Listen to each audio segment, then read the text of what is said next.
What's up everyone, how are you all? Today we are back with another blazing Naruto story. What if Naruto was born with both Uchiha and Senju blood? If you enjoy then please like, share and do comments, and also check the description to original creator of this beautiful creation. Amaterasu's Pav. It's been 9 years since I left my village. I heard about the war with Madara Uchiha. Word travels fast. It's November, making it a month after the war. I walked into town with my adopted 6-year-old daughter Kohaku. She held onto my knee-length black coat as we walked down the street looking for food. I forgot to introduce myself. I'm Amaterasu Uchiha, Ama for short. Like the rest of my clan, I have waist-long black hair and onyx eyes with specks of blue. I have a light tan with a tribal tattoo on my right shoulder and I smoke, trying to stop, a few times a day, which I always get a scolding from Kohaku later on. As for my daughter, she has shoulder-length strawberry blonde hair with brown eyes. She really cares about me, she's smart for her age and she wants to learn the ways of a shinobi, which I have been teaching her the basics about chakra. She's my little angel. I brought what I needed. I walked out the store with 2 bags of food, her dinner tonight, and 2 extra blankets from Kohaku and I. It just had to be freezing cold in the woods. Good thing I have firewood ready at the cabin, I thought. Mommy. I turned to see Kohaku run down the street. Once she got to me, she got under my coat as she hugged my leg. Haku, what's wrong? Are those boys picking on you again? She shook her head. I frowned. Then why are you running? That's when I felt it. I know that chakra from anywhere. Ama, it's been a long time. I sighed, looking up to see 4 people standing in front of me. 3 of them I thought I would never see again, while the other I thought was dead long ago. Itachi, Sasuke, Shisui and Lord Tobirama. Who scared my daughter? I asked, placing my right hand on my hip. Itachi and Sasuke pointed at Shisui, who smiled like a lunatic, which he might be. You're still an idiot, Shisui. Kohaku, the crazy man won't mess with you. She got out from under my coat but hid behind me. I heard you went rogue for a few years, Sasuke. You even killed Itachi. I stared at my little cousin who looked shameful. I sighed, walking down the road as Kohaku held onto my coat. Amaterasu, hold on a second. I stopped, looking over my shoulder. We need to talk about a few things. Do you know a place where no one will interrupt us? I nodded. Follow me, I said as I continued walking down the road. We walked out of town into the woods. Not even 10 minutes of walking, Shisui started whining. Tilda, are we there yet? No. Are we there yet? No. How about now? Shisui, be quiet, or so help me you can kiss your shinobi ways goodbye. I forgot how scary you can get. It got worse now that you're older. I bite down on my tongue to keep from snapping at him, knowing Kohaku was still here with me. He's so lucky she's here, I thought. About 15 minutes later we got to the cabin. Unlocking the door, I let Kohaku in first as she ran into our room, shutting the door making me sigh. Walking into the kitchen, I started on dinner. So, what do you want now, Shisui? It better be worth asking because I'm making dinner. It is, really? Then what is it? Who's the bastard who took your innocence? That's it, I snapped in my head as I hit him over his head with a frying pan. Idiot, she's my adopted daughter. I still have my innocence, damn it. Ow, that hurts, Ama. Hey ow, stop kicking me. I rolled my eyes, going back to cooking. Why are you all the way out here? A mission? We're here for you, Ama. I looked at Itachi. Me? What do you need from me other than a beating? The corners of his lips twitched upwards, finding it amusing. I shook my head. We want you to come back to Konoha. Sasuke said. Why? Amaterasu, the Uchiha clan is alive and well, even Madara is living in peace inside the village. Madara? And how long will that last, Itachi? I haven't been in the village for 9 years, but word travels fast around here. What makes you think he would just lay back and live in peace there? He understands what he did was wrong and is living with it. He already said he would live in peace and has been keeping that promise for a month now. I faced him, crossing my arms over my chest. And what makes you think I would get up and leave just to go back to the village? Because Aunt Makoto misses you. Even Uncle Fugaku misses you. I couldn't help but laugh at that. I can understand Aunt Makoto, but Uncle Fugaku? That's funny, I said, facing the counter. Make yourselves useful and put firewood in the fireplace, please. You hear that, Itachi? She said, please. Just do it, I'm feeding you all as it is. I said. After I finished the food, I set up the table, placing the food down. Dinner's done. It's about time. Shisui yelled, walking into the dining room. I hit him upside his head. Don't complain, Shisui. You better save some for Kohaku and I. Don't worry, I will. I walked into mine and Kohaku's room to see her laying down on the bed. Sitting on the edge, I ran my fingers through her hair, making her sigh. Haku, wake up. Dinner is ready, I said with a smile as I poked her cheek. Not even a second later she sat up with a yawn. Come and eat, honey. I know you're hungry. Okay, mommy. She got out of bed. We walked out the room. I see Sasuke and Tobirama seating in the living room. Itachi eating the dongos I was saving for later on while Shisui was eating like a pig. I served Kohaku some of the food I made before serving myself. Itachi told me what has been going on in the village. The previous Hokages are alive, which explains the white-haired Senju seating in my living room. Even the fourth's wife Kushina Uzumaki was alive. Sounds like a lot has happened, I said as I washed the dishes. A lot has been going on. Mother wants you to come back home. She said something about seeing her daughter again and dressing her up and helping her find a husband. Sasuke said, scrunching his nose up a bit at the last part. I shook my head, a smile. I'm only 19 years old and she wants me to find a husband? Last time she tried that it didn't end too good. Will you come with us back to the village? Well, I don't see why not. I also had to tell your mother I'm not getting married to anyone. He smirked. I placed the last of the dishes in the tray. Drying off my hands, I poked his forehead like how Itachi does it. You're welcome to stay the night. I suggest to keep putting firewood, it gets cold out here in the woods. He nodded as I walked into my room changing clothes, getting into bed next to Kohaku. Looks like we going to Konohagakure. The next day, I had just finished getting Kohaku dressed for today. I already packed our clothes a little earlier when I heard the guys getting up. Today is the day I go home, I thought as I put on my coat before walking out the room, carrying 2 bags in my left hand as I carried a sleeping Kohaku in my right arm with her arms and legs wrap around me. If we leave now, we can make it the village by mid-evening. Alright, we can head out now, I said, giving my packs to Shisui as I made sure Kohaku was bundled up before walking out the door. Once stepping out the door, the cold air hit is at full force. It's colder than yesterday, Shisui said, looking up at the dark clouds. Looking up at the sky and frowned. We need to leave now. A storm is coming this way, we can probably beat it if we just run non-stop. What about Kohaku? I'll deal with her when the times comes, now come on. I leapt up into the nearest tree branch, looking down at the guys. Are you coming or what? I smiled as Sasuke landed next to me with a smirk. I looked at the guys who were still on the ground. Come on, you three. Hurry up unless you want to get stuck in the rain. Sasuke. He nodded. We continued jumping through the trees with the others close behind us. After a few hours we finally made it to the village. Even Kohaku woke up 2 hours after we left. We landed in front of the gates. I put Kohaku on the ground, grabbing her hand, walking through the gate. I looked ahead of me to see my Aunt Makoto along with Uncle Fugaku. Kohaku hid behind me as they walked over to us. Look at my little niece, you're all grown up now, Aunt Makoto said with a smile before hugging me. I hugged her back, but I looked over her shoulder to see Uncle Fugaku with a frown on his lips. He hasn't changed one bit, has he? I thought. And who is this little one here? Aunt Makoto asked, looking Kohaku. Aunt Makoto, this is Kohaku. My daughter. Really? Isn't she a cutie? Hello there. Makoto smiled at Kohaku, who came out from behind me. I placed my hand on her head. Haku, with is my Aunt Makoto. Hello. Kohaku said, hiding half of her face against my coat. Thank you for finding her. Now let's head on home. I already made dinner, and while we're at it we need to talk about you getting married, Ama. I scrunched up my nose just hearing the word, married. I'm only 19 years old, Aunt Makoto. I thought with a sigh. Mother, she just returned after 9 years. Itachi said, placing his hand on my head as I closed my left eye as I sticked out my tongue. Alright, but we're not done talking about this, Ama. She said, wiggling her finger at me. I wouldn't dream of it, Aunt Makoto. She smiled, dragging Fugaku with her down the road. We'll see you 4 back at the compound later on, she yelled before vanishing from our view.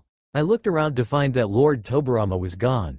I shrugged it off. She hasn't changed much. Still upbeat as ever. You'll get used to it again, Ama. Now the 3 bad Uchiha cousins are back together once again, Shisui said, draping his arms over mine and Itachi's shoulder. I rolled my eyes, removing his arm. I still remember getting in trouble for you every time we did anything you thought was cool or awesome. I glared at Shisui who hid behind Itachi who rolled his eyes. Were you a troublemaker, mommy? Kohaku asked staring at me. No, I was a nice and a caring kid when I was young. Oh please. Your mother was the troublemaker out of the three of us, right Itachi? He's right. She always did like the thrill of getting in trouble. Itachi, don't lie to her, I said crossing my arms over my chest with a pout making Itachi smirk as Shisui smiled crazy. Don't listen to them, Haku, they're crazy. I laughed as Itachi glared at me while Shisui pouted making Kohaku giggle a bit. I need to talk to the Hokage. About what? You know what, Shisui. I need to find a place away from the compound. I'm not comfortable living there. How about you spend the day at the compound and see how it is? If you don't like it then you can go see the Hokage and ask for another living place. Sound good to you, Ama? Shisui questioned. I sighed nodding. I didn't like living or even being in the Uchiha compound for more than an hour. My parents being killed while on a mission left me alone in a quiet house. It didn't make anything better when I was being picked on by other family members. Itachi and Shisui were the only ones that actually cared about me. After they saved me from the other kids I could always be seen with Itachi and Shisui. Even when Itachi and I went to the academy he was the star student while I was the class clown. Then Itachi graduated early leaving me alone in class. I was still the class clown but my grades were average, better than before. Even Itachi would help me when I came home when he wasn't on a mission. Then he became Anbu captain, by then I was getting the best grades I could get, I was a promising kunoichi. But everything changed when Itachi started becoming distant to everyone. I talked to him and he told me because he thought of me as his sister. Once Itachi killed the clan, I left leaving Sasuke in the village. I had to leave because Itachi was only leave Sasuke alive and since I knew the truth, I had to leave. Ama, what's wrong, huh? I looked at Sasuke. You stopped walking, are you okay? I nodded with a smile. Yeah, I'm happy to be back with my boys. Yeah, we missed you too, Ama. Now let's get going, Shisui yelled running down the road. I picked up Kohaku and ran towards the compound. I hope I didn't make a mistake in coming back here. Oh man did I make a mistake. I sighed as Aunt Makoto served us dinner including Madara.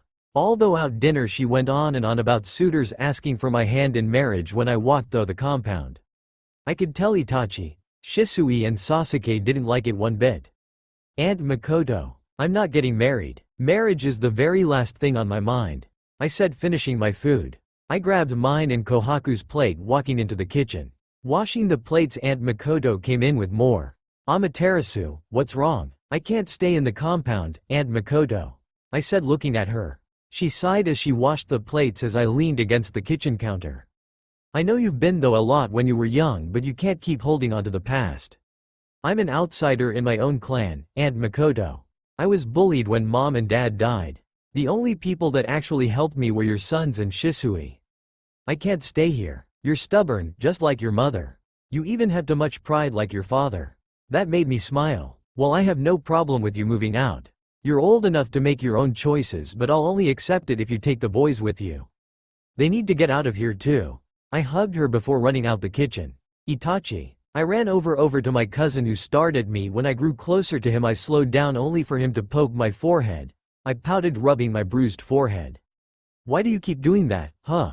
Why were you running? I'm going to see the Hokage right now. You, Sasuke and Shisui are coming with me. I'm going too, mommy? Kohaku asked. I smiled nodding. I'm sure Gramps would like to see you. She nodded. We walked out the main house down the road all the while a couple of men were staring at me as we walked through the market district of the compound as we neared the entrance of the compound. Why do they have to stare? I thought as I picked up Kohaku in my arms going near Itachi grabbing onto his shirt. He looked over his shoulder at me. Why do they have to stare? It's more annoying than Shisui.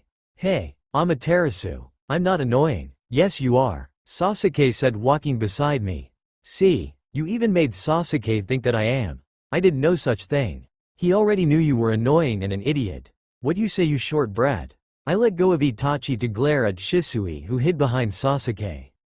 We were inside the tower standing in front of the door as Itachi knocked. Come in. He opened the door. Sasuke and Shisui walked in before Kohaku and I shut the door behind me before looking straight ahead. I saw all the Hokages in the room along with a man with long spiky white hair with red lines under his eyes as it run down his cheeks. Then a man with spiky sliver hair, his bead band covering his left eye as a mask covered the bottom half of his face. "Hey Gramps." I looked at old man third Hokage. I smiled at him. "Amaterasu? Is that you?" "Sure is Gramps. You've gotten older since I last saw you." He chuckled. "You were 11 years old then and now you're a young woman." "Mommy." I looked down at Kohaku to see her hiding behind me peek at the Hokages. I bent down making her stand in front of me. "And who is this child, Ama?" "Gramps, meet Kohaku. My daughter." I smiled at him. Kohaku got nervous and hid behind me again. I stood up. "She's a bit shy." I blinked when the man with the red lines on his face stood in front of me stroking my hand with a light blush on his cheeks. My, aren't you a beautiful lady? My name is Jiraiya and welcome to the Leaf Village, my lady." I saw the blonde woman glare at Jiraiya. "Wait, Jiraiya? You're one of the Sannin, right?" He blinked before grinning, nodding his head. "That's me, the frog sage. May I ask how did you hear about me?" "Who doesn't? I used to live here in the Leaf. We learned a couple of things at the academy, right Itachi?" You went to the academy together?" "Yes, we're only a year apart. I'm these guys' cousin. I'm Amaterasu Uchiha and I left after the clan was killed." "Mommy, I want to go outside and play. Too much chakra in here." "I'll take her, Ama. We'll be at the park," Shisui said. "Alright, take care of her Shisui." He nodded. "Kohaku, go and play with Shisui. Once I'm done here I'll go find you, okay?" "Okay mommy." She hugged my leg before following Shisui out the door. I faced the Hokages. "Another Uchiha survivor? Why didn't you stay?" Gramps asked. "Itachi said he could only keep Sasuke alive and if I stayed would I have been killed like the others?" He sighed. "If I stayed did you really think Danzo would have let me live?" "I don't think so." I crossed my arms over my chest. "Danzo?" I sighed. I might have been the class clown with bad grades back then but I knew that man was bad news. Way before Itachi told me everything. "You were very aware of people when you were little. Still you can call off the 4 Anbu that you have hiding in here, Gramps." He raised his hand. My hair swayed a bit. "What did you need from us, Amaterasu?" "A place to live that can fit 5 people." "5? Isn't it going to be just you and Kohaku?" I looked over at Sasuke shaking my head. "Aunt Makoto is kicking you and Itachi out of the house. You'll be staying with me and Kohaku." "What do you mean by that?" "Don't yell at me, brat." I kicked him making him fall to the ground putting my foot on his back as he struggled to get up. "Aunt Makoto won't let me live outside the compound unless I have you and Itachi with me. She said that the both of you need to get out of that place too. So take it up with your mother before you start mouthing off at me. Got it?" I removed my foot from his back. He stood up dusting himself off. "May I ask why you don't want to live in the Uchiha compound, Amaterasu-san?" The 4th Hokage asked. I looked at Itachi then at Sasuke. They both had their eyes closed with a frown. I sighed. "I'm considered an outsider in the Uchiha clan. And I don't want to be anywhere near the compound," I said crossing my arms. "Ama, shut it, Sasuke." I glared at him making him sigh looking away. "Ama, you got something to say Itachi." I growled at him making him sigh. "So can I get somewhere else to live, Gramps?" "I'm sure we can arrange something Ama." I smiled. "Okay, now, there's something else we need to talk about." "And what's that?" "I want to become a ninja." "I see. We'll discuss this later on." "Why not now, huh?" "We're leaving." Itachi threw me over his shoulder as we walked out the office. I hit Itachi on his back. "Itachi, put me down. Put me down right now, idiot." Sasuke closed the door behind him. "Damn you, Itachi." Old man third. I swear I could him chuckling. "I'll get you back old man. I swear I'll get you back." Third Pav. "Damn you, Itachi." Old man third. Sarutobi chuckled. "She hasn't changed at all. I better watch out for her now," he said shaking his head with a sigh. "What can you tell us about her, Saru?" "She seems to be different than others from her clan." "That she is. This is her file." Sarutobi took out Ama's file placing it in the desk. Hashirama picked it up opening it up looking through the pages. "She's quite the prankster. A pretty good one at that," he said looking at the pictures of the many pranks that Amaterasu did when she was younger. "I even doubt she's given up on it. She even gone so far as to paint my face when I was asleep. She's a sneaky one. Her chakra natures are water and lighting. She's also a censor type. Probably a better one than Tobirama. Maybe not, hey. Hashirama laughed nervously as his brother glared at him. Tsunade took the file from her grandfather to read it herself. Her grades from the academy are here too. She wasn't very smart, Sarutobi-sensei. Actually, she equals that of her cousin Itachi. She had bad grades and acted out so she could be noticed by people. Kinda sounds like someone we all know. Kakashi chuckled as Jiraiya smiled. Although she was different than our knucklehead Naruto. They looked at Sarutobi as he looked out the window looking over the village. She was sheltered up until she was 3 years old. Her parents died on a mission just 2 days after her 3rd birthday. After that everything went downhill for her. He sighed remembering little Amaterasu running from other kids from the Uchiha clan. She isolated herself from others and became cold and mean. On her 4th birthday she decided to act out through pranks. That changed when Itachi and Shisui helped her when 2 of the older Uchihas started messing with her. Of course if it wasn't for Shisui and Itachi she would still be in the darkness. Says here she was the top student once Itachi graduated early. She wanted to be like him.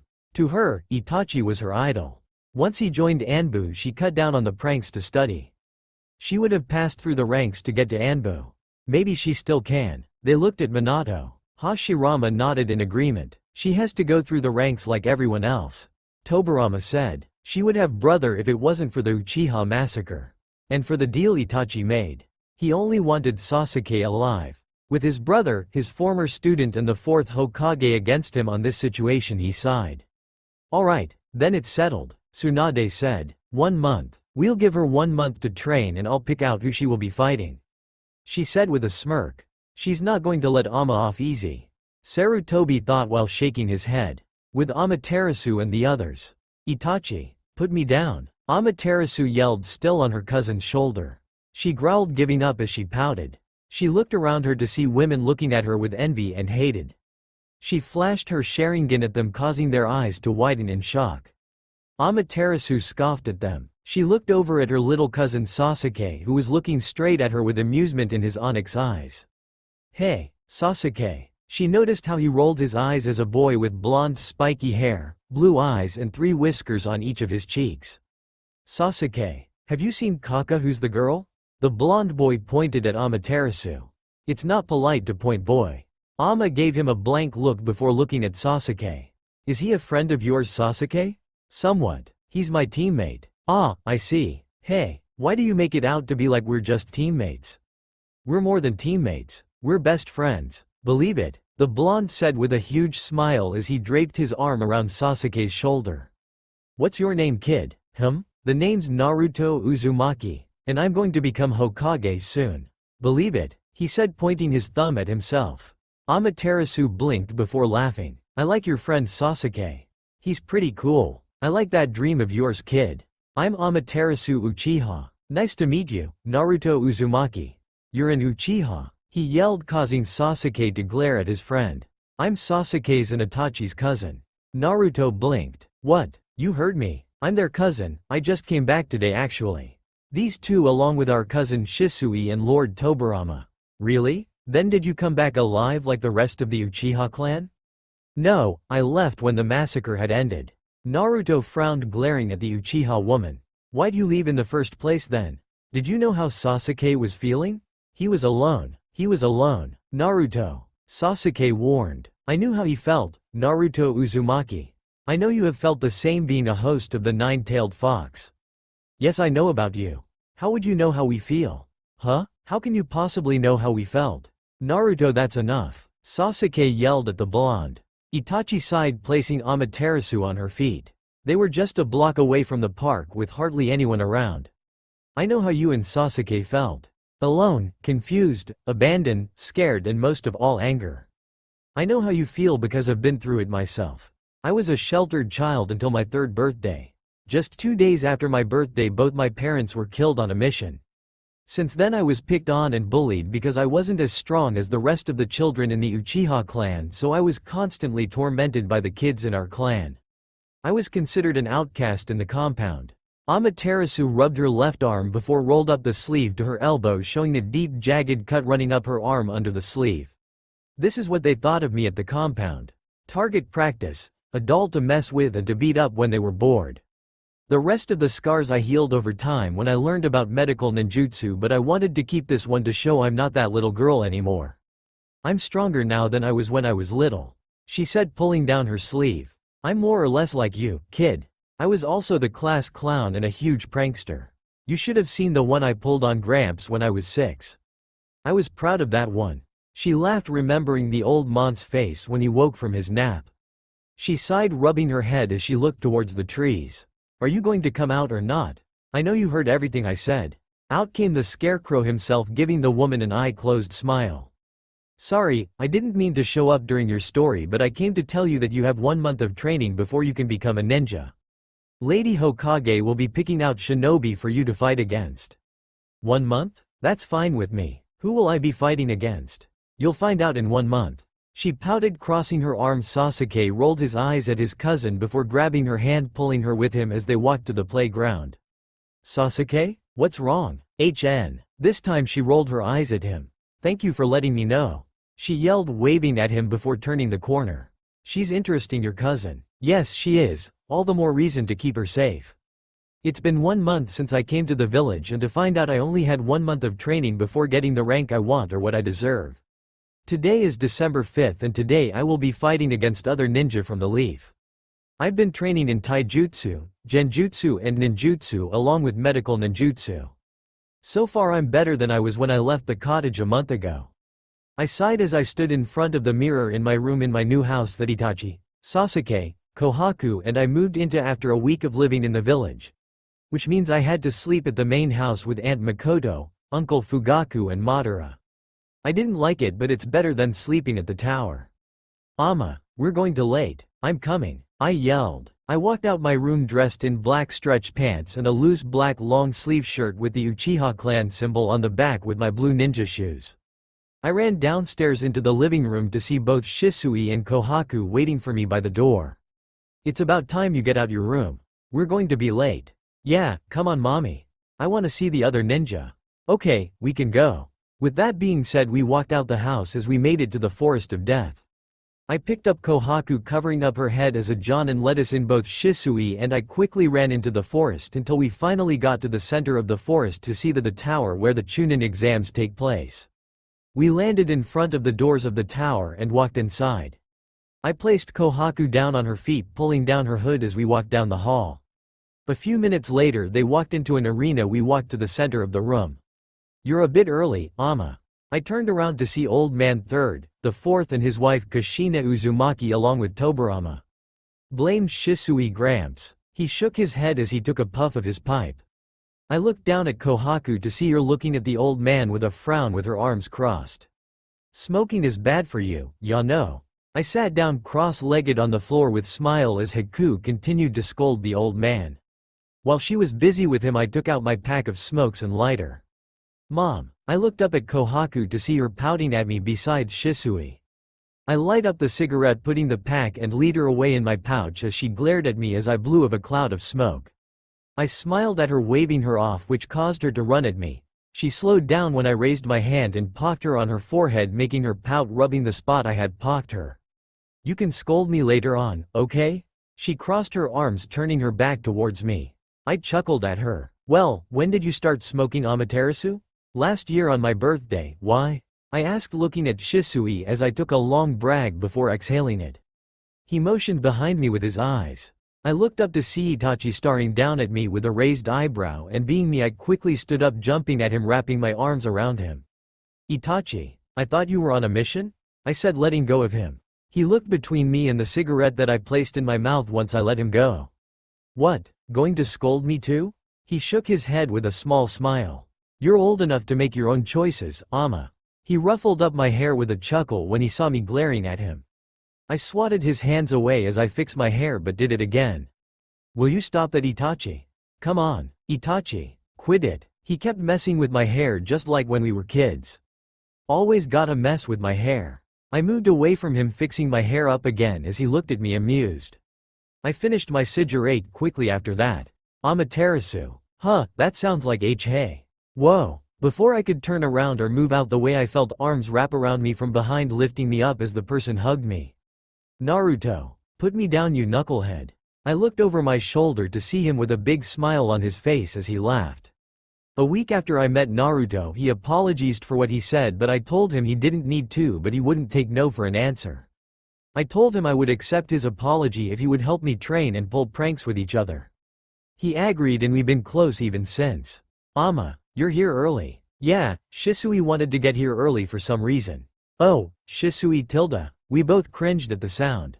We both turned to see a woman in her early 20s. She ran up to my cousin who had a perverted grin as the woman hugged him and gave his a sloppy wet kiss. I couldn't help but gag up at the romantic gesture, and it seems Naruto agrees with me since he made a face.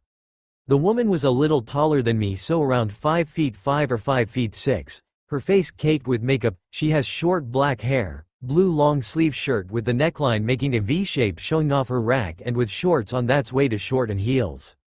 It's the beginning of December. Isn't she cold or something? Then she opened her eyes, they were black. The thing that came to mind was that she was an Uchiha. You guys meet Madoka Uchiha. She's your new toy for the week? I knew it. Naruto coughed to cover up his laughter as Shisui sighed as his little toy glared at me as I gave her a blank look with my arms crossed. Mommy. I looked up to see Kohaku sitting down holding onto the railing with Kushina sitting next to her as she watched us in interest, like she wanted to see what was going to happen next. Yes? Can I have ramen before we go home later? It's been a while since I had ramen. I thought out loud, tapping my chin with my fingers, so I nodded. That's a yes. She smiled before talking to Kushina on what ramen she should try as Itachi was talking to the Hokages about his mission. I sighed looking back at Shisui's little toy who was hanging on his arm.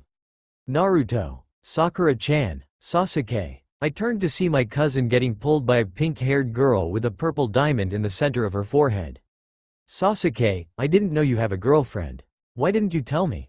I whined, causing them both to blush, making Naruto smile. They've been dating for a while now, Ama. Isn't that right, Sakura, Sasuke? They glared at him as Naruto put his arms behind his neck with a fox-like grin. I couldn't help but smile, draping my arm over Sasuke's shoulder, making him look at me with narrowed eyes. She's pretty cute, Sasuke. I like her. The clan needed some color anyways. I laughed, slapping him on his back, making him fall to the ground. I looked over at the girl who looked at Sasuke concerned as Naruto snickered. I'm Amaterasu Uchiha. I'm Sasuke cousin. She looked at me, showing off her green doe eyes. I'm Sakura Haruno, Sasuke's teammate and girlfriend, Naruto added, making Sakura blush again. She threw him a glare, shaking the poor kid as she yelled at him. Yup, I like her. I thought with a smile. Amaterasu, huh? I haven't heard that name in a while. The two stopped as the three of us turned around to see it was Shisui's new toy who had spoken. Shisui looked between us a bit scared. Maybe you forgot, but I'll tell you. Toys are meant to be seen, not heard. I said, staring at her with a blank look as she glared at me. Madoka, there you are. We were supposed to come together. I turned to see. Another Madoka? Twins, I suppose. She was the exact copy of Madoka, but with long blackish blue hair with revealing clothes. Mo, look who's here. It's our little heaven, Amaterasu. Wait, only 2 people call me that. Not them. You're those damn twins who kept picking on when we were kids, aren't you? They smirked with their arms crossed. I couldn't help but glare at them as I rolled up my sleeve, about to punch their fake faces in. Looks like you have that scar still. Too bad. That's it. Come say that to my face and see what happens. I yelled, about to go after them, but both Naruto and Sasuke held me back. Sasuke, why don't you date our little sister? She's much better than the pinky. That girlfriend of yours has a big forehead, Madoka said. I felt the boys froze behind me. I looked over at Sakura to see her shaken in anger. She's trying to keep her anger in check. And you, our little heaven.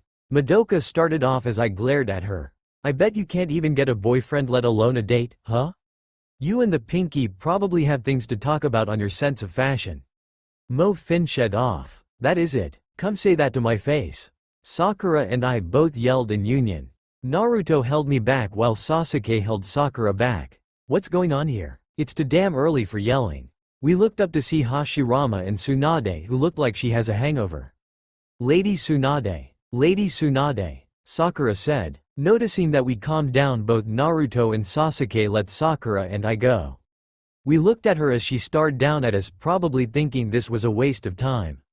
I couldn't agree more since of the situation I'm in now with those twins here. I just want to punch them in their face. I'll ask again what's going on here. We're getting things started since you took your time, Lady Tsunade. I said with my arms crossed. She looked at me. I motioned to Sakura then the twins with my eyes. She nodded. If you two girls want to start something with my student and a soon-to-be ninja, then let's settle it with a spar. Right here, right now. But Lady Suna, that's fine with me, Sakura said, cutting Mo off as my pink-haired partner placed her hand on her hip.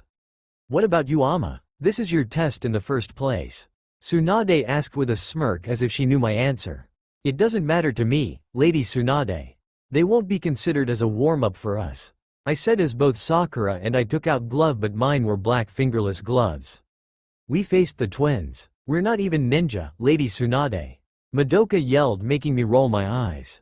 She must have noticed because she's glaring at me. You got something to say, say it. It's funny. We all went to the academy together, but you were genin and went on missions and you both quit after a month. That's pretty sad, don't you think, Sakura? I looked over to see her nod. Don't worry, we'll go easy on both of you. Won't we, Ama? Sakura asked me, making me shrug. I rather beat them bloody, I said with a smirk, making the twins glare at us. I looked over at Shisui, who nodded, jumping over us to stand with the others. I looked over my shoulder to see Naruto and Sasuke still there. I suggest you both get up there until this is over. They didn't move. You guys can go, let us handle this. We probably won't even break a sweat, Sakura said as she got ready. I like you, Saku. Sasuke, you better keep Sakura around, I said with smile before facing the twins. I took out 2 kunai, throwing them at the twins' feet, making them step back. Let's see if you remember at least the basics of being a ninja, Madoka, Mo. I smirked as I tied my hair up in a bun. Although there is 2 ways to leave this fight. And what would those options be? The first one is just surrender to, or the second, die fighting. They started trembling with fear. Ah, you both scared that you're shaking. If I recall, you both weren't scared when we were younger, now were you? I suggest you find your courage when we fight. They just glared at me, taking the kunais out from the ground as they got in a fighting stance. I looked over my shoulder, looking at Tsunade. Fight, third Pav. Those twins will be out in a few minutes, Shisui said as he leans on the railing watching the fight. You like messing with Ama, don't you, Shisui? Once she's done with them, she'll be coming after you next, Itachi said, glance at the older Uchiha before watching the fight. It was like watching kids playing ninja. The twins kept attacking Sakura and Amaterasu as they kept dodging their petty attacks. Mama is holding back. Everyone looked at Kohaku as she watched the fight. Even if she wants to hurt those 2 ladies, mommy won't do it. Not because she's weak-minded or anything close to weak. She knows she could have hurt, maybe even killed them when this all started. She might be able to take you 5 Hokages without even breaking a sweat. That's how strong mommy is. They looked at her in disbelief at what she just said. You can try and fight her, but mama will just refuse the offer, she said, looking at the Hokages. And why is that? Tsunade asked. It's because she doesn't have anything against us, that is why. She won't fight just anyone without reason. If she has something against someone, there will be a fight and Amaterasu would come out the victor, Sarutobi said. That's sweet of you to say that, Gramps. Really, I mean it. They all turned to see Amaterasu sitting on the railing observing the fight as Sakura stood next to her. Amaterasu, Sakura. Now, old man, don't scold Saku for this. I didn't want her to fight a meaningless fight. Ama said not to waste any of our time fighting them and to let our clones fight. Then why agree to it in the first place? Hashirama asked. Amaterasu looked at him before watching as Sakura's clone knock out Mo before vanishing, leaving Ama's clone and Madoka. Amaterasu swore under her breath as she took out money, giving it to Sakura. You never were good at the clone jutsu, Amaterasu. Practice makes perfect, old man. That, or you looked into the scroll of sealing. That too. She smiled as her clone knocked Madoka out. She turned facing them. That's not the only jutsu I got from that scroll either. She vanished only to stand behind Kohaku, who in return smiled at her mother. The Flying Thunder God jutsu, huh? Those are the only 2 jutsus I got from the scroll, I promise, VSHE said, staring at the Hokages. Sarutobi sighed. You're not the only one who looked through that scroll. Naruto did as well, but he only got the multi-shadow clone jutsu. Really now? Sounds like he was like me when I was younger, right, old man? He doesn't come close to you when you were little. You're far more worse. Hey, that's not fair, Gramps. I worked hard on those pranks.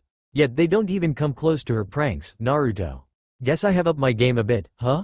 A bit? I'm the queen of pranks, kid. I'm on a whole different level than you. You gotta knock it up a few notches before reaching my level. Amaterasu faced Naruto with the infamous Uchiha smirk as Naruto glared, pointing a finger at her. Don't you worry about that. I'll surpass you in pranks and I'll be the king of pranks. Believe it. I'll believe it when I see it, okay, Uzumaki boy? Amaterasu smiled as Naruto's face turned a light shade of crimson. Just you watch, Uchiha girl. This made said woman laugh as she walked up to the blonde, pocking him on his leaf headband, making his eyes widen. I knew I liked you for a reason, kid. You got guts, I'll give you that, but I have a certain Uchiha I had to deal with right now. With that being said, she turned facing Shisui, who was tiptoeing towards the door. Oh, Shisui tilde. This made him freeze in fear as a chill went down his spine. Turning his head to look over his shoulder, seeing Amaterasu with a smile looking at his retreating form. Why yes, Ama? He asked, fully facing her. My dear cousin of mine, let's play a little game. The man in the room felt pity towards the Uchiha male as the Uchiha woman spoke to him in a sweet yet frightening voice. How does the game of crossbones sound? Still remember how to play? She asked as her Sharingan activated, making Shisui cower back before running out the doorway. Tisk, tisk, tisk, such a shame. She vanished from her spot. I like her, the women in the room said. What's crossbones? It sounds like fun. Can I play too? Kohaku asked as she stood up, looking up at them. Itachi kneels down, placing his hand on her head. Maybe when you're older, Kohaku. The game your mother and Shisui are playing isn't a game for kids. This caused her to cross her arms with a pout. Fine. Itachi chuckled, ruffling her hair before standing up.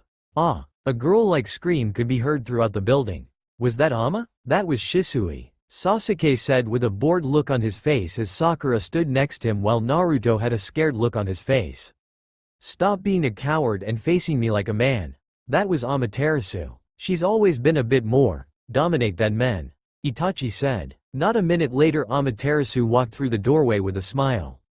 Who's next? Will you stop moving around so much, Uzumaki boy? Hey, what do you think why you're doing him? Amaterasu put some medical tape over Naruto's mouth before going back to checking on him on his injuries, only to find none. I guess your friend in there helped you, she said, pocking his stomach before standing up, going to check on the others. You should take it easy, Gramps.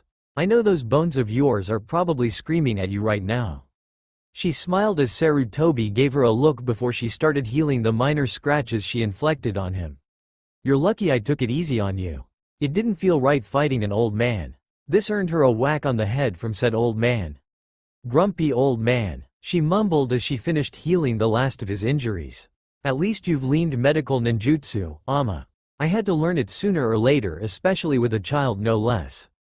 I'm just glad Kohaku hardly gets hurt like boys. Like you're one to talk, Amaterasu. You always did get a thrill of getting into trouble when we were younger, Sasuke said, leaning against the wall. His cousin rolled her eyes, walking up to him, placing a finger on his chest as she stared into his onyx eyes. If I remember correctly, I wasn't the one who tripped and fell, spraining his ankle because someone wanted to try and copy Itachi, now was I? Sasuke looked away with a small blush but then snapped his head, glaring down at her as she pinched his cheeks. Those were simple times back then. I was even taller than you and you had you. My little Sasukakes is all grown up. This made Sasuke blush even more when Sakura giggled at his old childhood nickname. Mommy, let's go get ramen now, Kohaku said as she started tugging on Amaterasu's leg. Okay, I'm coming. We'll send an Anbu to send for you once we're done discussing about your rank, Ama. Okay, bye. Haku, stop pulling, you're going to make me trip. She and Kohaku left, making the men sigh in relief. I think I might like having her around, Tsunade said with a smirk as she placed her hands on her hips. It was half an hour later when a male Anbu appeared in the ramen shop. Kohaku was on her 4th bowl while Amaterasu was on her 5th bowl. Amaterasu faced the masked man. Amaterasu Uchiha, the Hokages would like to speak with you. Alright, I'll be there once I drop off Kohaku back at home. The Anbu nodded before vanishing. They both finished their bowls of ramen. Amaterasu left the money on the counter before waving goodbye to the owner of the shop and his daughter. They both walked down the road seeing little kids playing and running around with their families. Once stepping inside the house, she could smell a sweet aroma coming from the kitchen. Shisui walked out the kitchen with a cup. "I see my clone fixed you up great," Amaterasu said, making him pout. "I need to leave for the tower now." Shisui watch over her. "Okay. Don't worry, Ama. I got everything under control. Come and get some hot chocolate, Kohaku." "Okay." With that being said, she ran into the kitchen, making both adults smiling at her energetic personality. Amaterasu closed the front door before jumping on the roof of her house and the neighbors' roofs, heading towards the tower. She stood in front of all 5 Hokages as she stared at them, confused. "So let me get this straight. I made Anbu, but yet I won't go on missions unless it's an emergency?" "Yes." Silence. 3, 2, 1. "What the hell do you mean by that? Listen here, you little brat. We're not going to send you off on any regaral missions. Back off, Granny. What did you call me? You heard me, or are you that old that you can't hear me?" "Why outa?" "Alright." They snapped their heads over at Hashirama, who smiled nervously at the glaring eyes of both women. "We came to a decision, and while you're waiting on missions from Anbu that requires your help, you'll be working here in the tower alongside with one of us," he said with a smile, yet it seemed that something was wrong and Amaterasu noticed. "Okay, but what's wrong? Something's not right." She crossed her arms, narrowing her eyes at them. "You'll be working with Tobarama." The younger Senju glared at his older brother, who now hid behind Amaterasu, who blinked in confusion. "Alright, when do I start? I don't need help." Tobarama grumbled as he glared at his brother. "You'll start tomorrow morning. You'll be paid for overtime as well," Hashirama said, ignoring his brother comment and his glaring red eyes as he stared down at young Uchiha woman with a smile. "Okay. It's not like it's anything new for me. I helped Old Man Third when he wanted to go missing for an hour or two," she said with a shrug. "All the more reason to keep you inside the village. You know a lot about Konohagakure both inside and out," Minato said with a serious look on his face. "Did Itachi put you up to this? I swear if he did, I'll kick his butt and win this time." "I would like to see that." "Itachi, you idiot, I can take care of myself." Amaterasu pouted as she faced him. Itachi shook his head. All too soon Amaterasu was thrown over his shoulder once again. "Idiot, put me down," she yelled, pounding his fists on his back. He turned facing the Hokages. As the Hokages looked at the cousins' banter with each other, it seems to be natural to the Uchiha cousins, and with Itachi looking at them with amusement in his eyes, they knew they hit the mark. "She'll be here in the morning. I'll make sure of it. Itachi, I have 2 perfectly working legs, so let me use them to kick your ass." Amaterasu growled as she struggled in his hold, then all too soon she felt like she was falling. She grabbed onto his shirt to keep from falling. "I hated when you did that when we were kids, and I still hate it when you do it now, idiot. Now, put me down. She's be here in the morning," Itachi said with a nod before walking out the door as Amaterasu gave up on the whole getting out from his hold. The door closed behind them. That was interesting. The next morning, Amaterasu woke up thanks to Itachi flaring his chakra along with Shisui.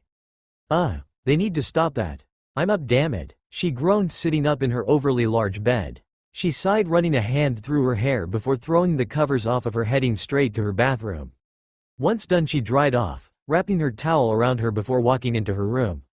Amaterasu opened her closet, getting out a loose dark gray shirt, her standard jonin pants, and her shoes.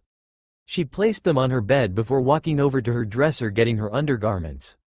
Just bra and black boy-cut underwear and a black undershirt. Once done getting dressed, she looked at her dresser to see it was 5:14 a.m. She brushed her slightly damp hair, putting it into a braid, pulling it over her shoulder before walking out her room, downstairs and into the kitchen to see Itachi and Shisui in there drinking coffee. "You're both mean, you know that," she said with a bored yet tired look, as she started making breakfast for them. "Hey, you have to work with Lord Tobarama. You have to be on time. He's probably going to make me work hard because of yesterday. Who knows?" Shisui shrugged, taking a sip of his drink as his cousin continues to make food for them. Not even minutes later, Amaterasu was done making breakfast. She served herself and the boys a plate before eating. Once done, she made a plate for Kohaku for when she woke up and placed it in the fridge. Make sure she eats when she wakes up. Don't worry, just hurry on to work. She rolled her eyes as she got her black lightweight winter jacket before walking out the house onto the road as she walked towards the tower. Once inside the building, she had walked into the office to see Hashirama standing looking out the window. "Lord Hashirama?" said man blinked before turning around, seeing the young woman taking off her jacket and placing it on the coat rack. "Ama-chan, you're an early riser?" the Senju man asked. Ama shook her head, rubbing her eyes. "Not really. Itachi and Shisui kept flaring their chakra so I can wake up. It's annoying and troublesome when they do that," she said as she sat down on one of the two couches in the room. "They did this before, I assume. Ever since they found out I was a sensor type. They even notice how I'm aware of other people's chakra that I don't know. I become tense, even when I'm asleep. It became second nature. Now, why are you up so early? I thought you would be sleeping in until noon?" she asked, crossing her arms, raising an eyebrow at the man. He chuckled at her as he held up his hand. "I came to talk to you about my brother, Ama-chan." I'm surprised that he wasn't the first one to show up first. "Lord Tobirama is going to hold the fight over me, isn't he? Maybe. He'll just tell you that he went easy on you. Also, there might be sometimes he might get you to leave. He may not admit it, but he needs to be around female company. I don't like where this is going," she grumbled as she narrowed her eyes at the older Senju. Hee, all you have to do is watch over him while working together. He's always working, skipping meals without knowing. That's why I want you, Ama-chan, to watch over him. He wants to work as Hokage for the month starting today. He tends to stay overnight at times." "Ah, I see. So I have to play nanny," she said. "More or less." Hashirama shrugged but earned a glare from the woman. He smiled nervously. "Does he know? He'll find out later on, that's for sure. Alright, I'll make sure he's taken care of. I'll get him lunch, but you," Amaterasu pointed at the dark-haired Senju. "You, Lord Hashirama, have to make sure he eats breakfast, which means you have to go." She pointed towards the door. Hashirama went into depression as he sat on the ground hugging his legs. "You don't want me to stay, Ama-chan?" Ama's sweat dropped at the situation she put herself in but sighed nonetheless. "Since you're the older brother, you have to make sure he at least eats before coming to work. I'll take on everything after that." That seemed to have gotten him out of his state as he stood up with a huge smile. "Alright, I'll make him breakfast for when he wakes up. Bye, Ama-chan, I'll check on you later on." With that said, Hashirama walked out the room, leaving the woman to herself. Such a strange yet interesting man. Amaterasu smiled to herself before getting this ready, seeing as it's already 6 a.m. It didn't take long for Tobirama to arrive at the tower. His brother made him breakfast, which didn't come just right. It was burnt to a crisp. It wasn't even eatable, yet Hashirama wanted him to eat before he left. So he had no choice but to make himself a quick breakfast before leaving. He sighed. Why would he even cook in the first place? He knows he can't cook. Tobirama thought, with another sigh escaping his lips. He finally made it to the office. As he was about to turn the knob, he felt a chakra source inside the room. He opened the door, seeing Amaterasu with a few stacks of paper in her arms. She looked up, seeing the white-haired Senju. "Lord Tobirama, you're late." He frowned as he closed the door behind him. "Why are you here?" he asked, walking around the desk, only for Amaterasu to place the papers in front of him. "Read through them and sign your name once you approve of them," she said before stepping away from him, looking out the window. "You haven't answered my question," he said as he read the first paper, not bothering to look at her. "My job. What else am I supposed to do?" Tobirama closed his eyes, already wanting the Uchiha woman to leave. "You better get over the fact that I'm an Uchiha, and it better be fast. I'm not leaving your side anytime soon." This time he leans back into the chair, looking at her. She looked at him as well. "I don't like the fact that I'm part of the Uchiha clan, so we have one thing in common, Lord Tobirama," Amaterasu said as she looked out the window. Tobirama looked away from her before going back to work. "You can leave." "No, Uchiha Senju." He knew she was mocking him that time. "You need to leave. Or else what? Lord Hashirama already gave me the job, and I'm staying until your month of being the Hokage is over." He cursed in his head at his brother for telling her that simple fact. He looked up as Amaterasu stood in front of the desk with a frown. "Like I said before, get over the fact that I'm an Uchiha. I'm here to help you. I'm here to watch over you, and I am here to protect you, Lord Tobirama. Whether you like it or not, I'm staying here by your side." After that whole thing, she walked over to the couch and laid down with her eyes closed. Tobirama went back to work with a smirk on his lips. That was certainly interesting. It's been a whole week since Amaterasu and Tobirama have been working together, and to say it interesting to see a young Uchiha woman working with the younger Senju Hokage. Amaterasu was just as stubborn as Tobirama, but she speaks her mind and with her fists, but she stands her ground. As to Tobirama, who is quiet yet he speaks it with reason. They both balance each other out. Like yin and yang. What do you mean you don't remember where you put the file? Tobirama glared at Amaterasu, who shrugged. Then again, it's amusing how they both act with each other. It's an interesting sight. How should I know? I gave the file to you an hour ago. I should be the one yelling at you. Amaterasu yelled, glaring back at Tobirama, who sat in the chair as Amaterasu stood in front of his desk with her hands on the wood as they both glared at each other. Hashirama and the other Hokage's sweat dropped at the two in front of them. It's only been a week and they're at each other's throats. Minato mumbled to his fellow Hokages. Now, they just need to warm up to each other, that's all. Hashirama said with a small laugh. It's been a week since they started, Lord Hashirama. Sarutobi said with a sigh. What did you say? Do you want to get your ass handed to you again, Senju? Maybe they need some time away from each other. Oh, please. He's just mad and blaming me. Amaterasu said as she takes out a file from a stack of other files before placing it in front of Tobirama. Are you happy now? She gave a teasing smile at the white-haired Senju, who tsked turning his head away with a small blush. Amaterasu sat down on the couch with a proud smile. Ama, did you get your Anbu tattoo yet? No, I wanted to go with Itachi, but he won't be back until next week. I had to get it soon? Today will be better. Can't I wait for Itachi to get back so I can get it? The sooner the better, Ama. She sighed but nodded. The door opened, showing Kakashi. Come with me, Ama. We'll head to Anbu headquarters now. Kakashi said, giving Amaterasu an eye-closed smile. Amaterasu stood up, walking towards Kakashi, but turned around facing Tobirama. Behave while I'm gone, Lord Tobirama. Try not to get into trouble either. She smiled at him. She quickly held up her hand holding a kunai by the handle. Always so mean, Lord Tobirama. I'll be back later on. She snickered, throwing the kunai at the desk before walking out the room with a nervous Kakashi. Why do you act like that? Kakashi asked Amaterasu, who stood next to him. Act like what? Amaterasu asked, looking around the Anbu headquarters. Messing with Lord Tobirama like that. Why did? I guess I do it for entertainment. It gets a bit boring in the office, but he gets so mad about every little thing I do, yet I don't care. It's actually refreshing to me. At least it gets me to stay away from the Uchiha compound whenever Aunt Makoto asks for me to come over. She said with a smile as they both made it to a room with someone waiting, sitting in the seat. Finally, you're Amaterasu Uchiha? Go ahead and sit in the chair and I'll get started in a minute. Okay, she said, sitting down, taking off her shirt, making both men blush as she sat on the chair in a black, backless, sleeveless undershirt. They both noticed the tattoo on her right shoulder and the long gash on her the same arm, as it started from the elbow up to her shoulder as the tattoo covered the top of it. You're starring, she said, giving them a bored look. They looked away with a blush. The man got everything ready and started on the tattoo on her left shoulder. Where did you get the tattoo, Ama? Kakashi asked as he leans back against the wall watching the woman. I got it back at the village I was living at before coming here. The man was a traveler. Him and his son were traveling around the 5 great nations.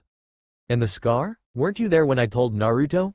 You were listening in on us after all, she said, looking at him as he smiled, rubbing the back of his neck. It didn't take long for the man to finish the tattoo. There, that's about it for me. Kakashi will take over now. Amaterasu gave him a confused look before following Kakashi out the door, but not before bowing to the guy closing the door behind her. Interesting girl. You'll be getting your Anbu uniform now along with a katana. Kakashi said, walked down the hall as Amaterasu followed behind him as she puts her shirt back on after healing her new tattoo. Will I be going on missions with Itachi and Shisui? Kakashi hummed, looking over his shoulder before looking forward. Maybe, who knows? Why keep asking in Itachi and Shisui? Why wouldn't I? They're my family. She smiled at that, but her left hand went her arm, feeling the scar through the fabric. She frowned as she tightened her hold on her arm. They're the only ones who took it upon themselves to bring me back into the light. I was cold, disdained. I didn't trust anyone from the clan. The kids would pick on me before beating me and left me with scars on my body. The only good thing that came from those beatings was gaining my Sharingan.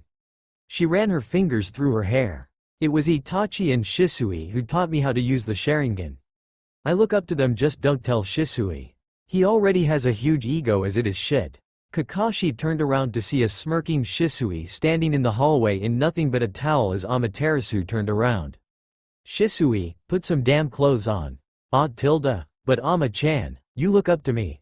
I need a hug, he said, holding his arms open, making his cousin scoff. No way. I look up to Itachi more than you, idiot. She yelled, making other Anbu look out the room to see Shisui, Amaterasu and Kakashi as the Uchiha cousins yell. Shisui pulled Amaterasu in a hug once she turned her back to him. Shisui, put me down. Ama yelled with a small blush on her cheeks as she struggled to get out of the hug. I just wanted a hug, Ama-chan. Then hug yourself. With that being said, she sent her right leg up, hitting Shisui on his head. She quickly got out of his hold only to hide behind Kakashi, who blinked surprised as Ama glared at her idiot cousin with her Sharingan. Shisui, already messing with the new recruit?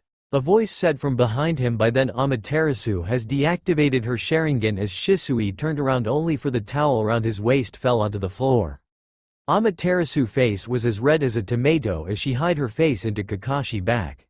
What the hell? She's my little cousin, you idiot. Really? I'm telling Itachi when he comes back. No, Amaterasu, what's going on here? Oh shit, I'm dead for sure. Itachi, Ama yelled as she ran into Itachi's arms. He placed his arms around her to feel her shaking. He looked up to Kakashi, who nodded over to Shisui, who still didn't have his towel on. And now Ida-chan, it's not what it looks like. Itachi glared as his Sharingan activated. Sharingan. This made Shisui run for his life down the hall. Kakashi looked amused by all of this. At least it won't get boring around here now. Amaterasu's POV. A mission? It's kinda late notice, isn't? I questioned Tobirama as I looked at him sitting on his desk as he was leaning back in his chair. He looks up at me.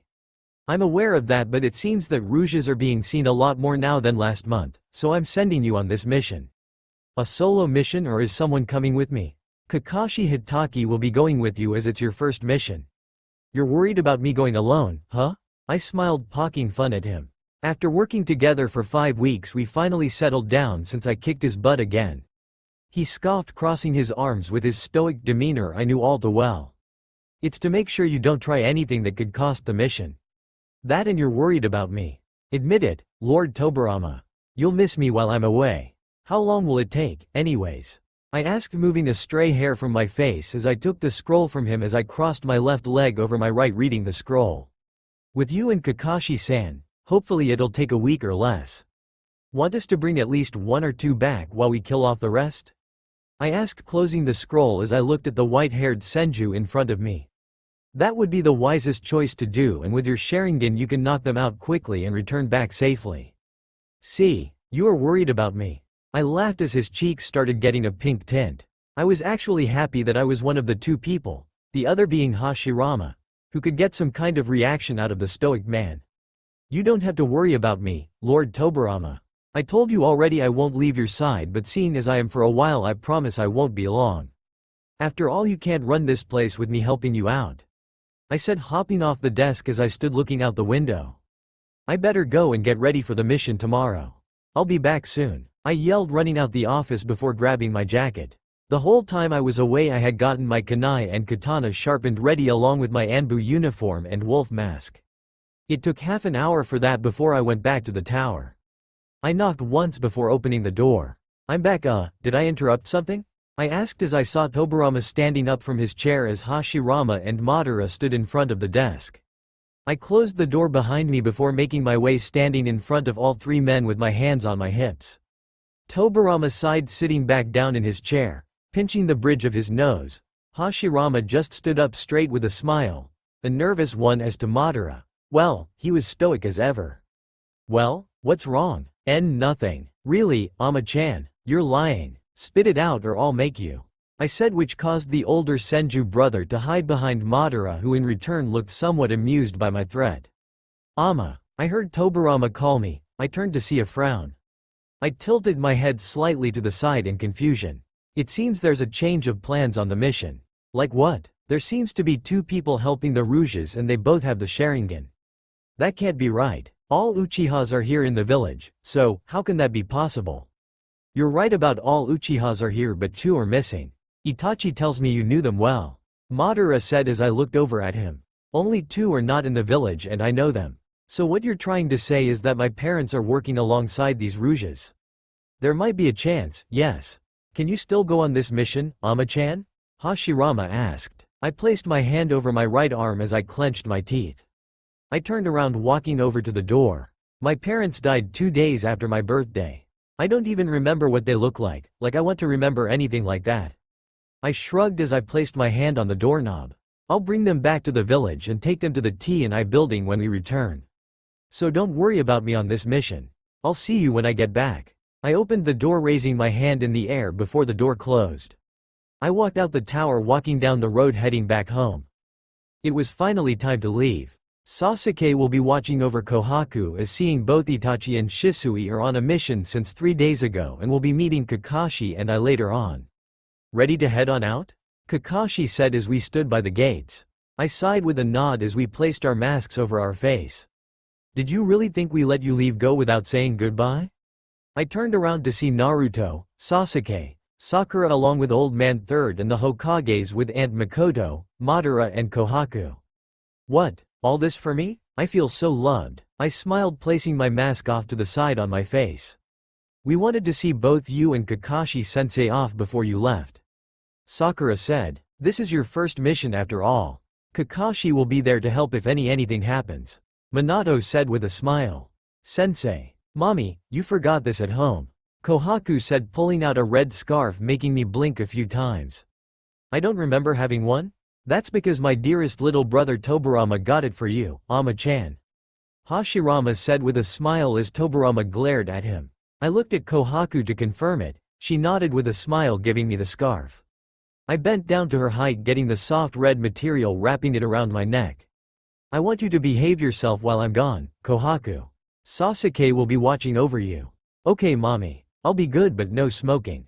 You'll make sure she doesn't, right? Naruto and a few others smiled or chuckled at Kakashi who was getting ordered around by a 6-year-old child. Leave the poor man alone, Kohaku. I said. I turned facing Tobirama who was looking somewhere else. I puffed out my cheeks in annoyance at this. I walked over to him, pocking his armor-covered chest. He looked down at me.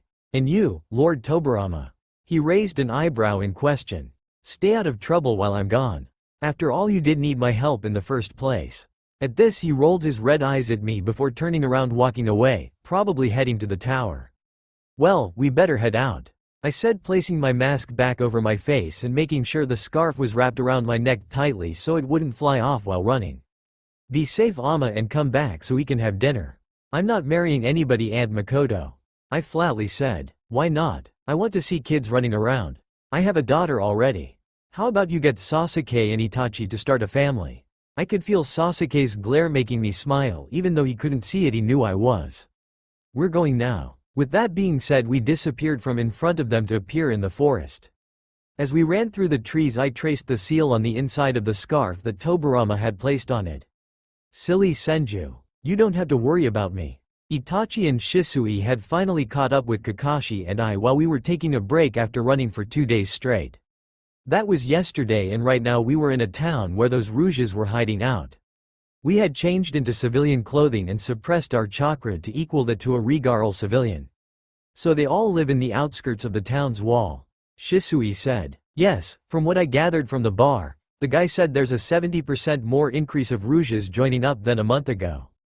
They want to take down the cages and take over the villages. I said looking at the men in front of me as we were in our room.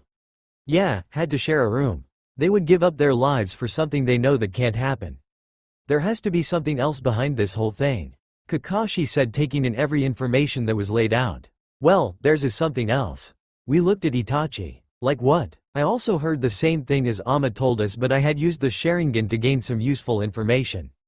It seems instead of just 2 people with the Sharingan there is a 3rd person who has it. Amaterasu. I see. So it really is them and they had another child. All 3 of them were in different places. Your mother in Iwagakure, your father in Kumogakure and your brother in Kirigakure. They had yet to make a band of Rouges for Konoha but with this much people it would happen in a few weeks' time. These three are coming here, to the village tomorrow as they are the leaders to go over their plans again before they leave and make their move in 6 weeks. That won't happen. We'll take care of this tomorrow, I said, taking in the plan that Itachi and Kakashi came up with. I'm the only one who can fix this. The next afternoon Kakashi and I were now in the outskirts of the town as Rouges. All we need now is to wait for my parents and brother to show up before we strike. Since we couldn't use a transformation jutsu because of their Sharingan's go, we meaning Kakashi had to cover his white hair and trade in his mask for a bandana, while I used the scarf to cover the bottom half of my face while I had to pull my bangs back with 2 hair clips held it in place. "Ama, can you sense them coming?" I heard Shisui in my earpiece. I closed my eyes, sensing 3 chakra pressures coming our way. I opened my eyes, slightly tilting my head as I looked at Kakashi, who was on my left. He gave a subtle nod. "They'll be here soon, so get ready," I whispered back. We were walking around until Kakashi separated from me, going to the far left while I went to the right. "We won't give them a change on escaping from us.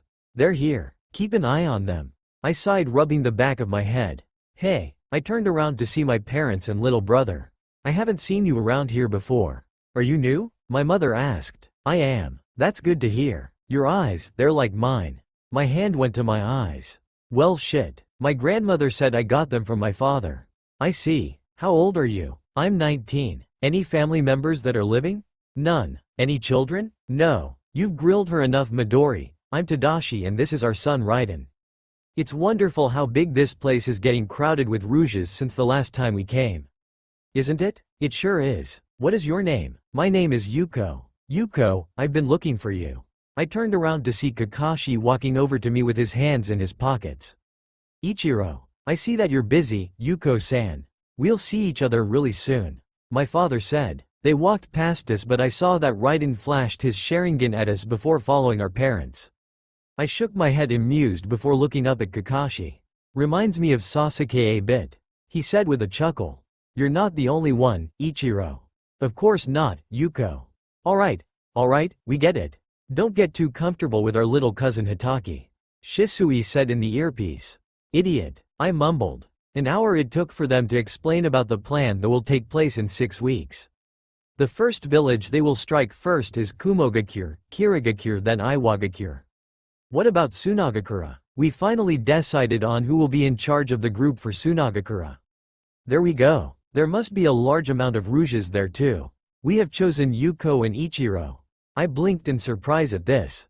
Kakashi had to brag me to the front of Rouges who were cheering for us. "We see great value in both of you. Make us proud," my dear father said, making the Rouges cheer louder. "Now, get them now," Shisui yelled. With that being said, we took off the clothes to be in our Anbu uniforms and masks. "What? They're Anbu. Kill them." That's when the bloodshed started. The snow was tinted with blood, and it wasn't our blood that had covered the ground. Kakashi and I had taken care of the Rouges that were in our way of getting to my little family who have chosen to run away. "Kill them. Kill them both." "I don't think so." Itachi and Shisui came up from behind them with kunais to their necks. "My parents know. My parents are dead. These people are not them. No matter how long I deny them, they are my real parents. Let them go, you bastards." Raiden yelled, running towards them, but Kakashi held him back. "Time for you to take a little nap, kid," I said, punching him in his stomach. He slumped forward unconscious. "What did you do to my son?" "Nothing you need to worry about. The same will happen to you in a bit," I said, facing them. A second later, Itachi and Shisui hit their necks, making them both fall unconscious. The boys tied them up, throwing them over their shoulders as we began our trip back to Konoha. After 5 hours of running, we had stopped to rest for 10 minutes. During those minutes, Itachi had sent a crow back to the village with a letter. "If we keep going, we might be able to make it back to the village by tonight," Shisui said. "Then I'm lucky I brought these with me," I said, taking out 4 chakra pills, one for each of us. I gave them each one, and before we knew it, we were jumping from tree to tree. "The Leaf Village, huh? It's been a long time since we were here," Midori said. No one said anything else as Kakashi and I took them to T&I building. Itachi and Shisui went to report to Tobirama about our findings. "So, these are the ones I've been waiting for? I heard it didn't take much to get them." "Not at all. We just came to drop them off before we head to the tower, Ibiki-san. Leave them here and I'll get what the Hokage needs." Alright then. We put them in separate rooms, placing them in chairs, tying them up to their chairs before walking out the room. We turned to leave, but I looked over my shoulder. Ibiki-san, they have the Sharingan. Uchihas, huh? Bring someone from the Uchiha clan to help. We walked out the building going our separate ways. I got home not finding anyone in the house.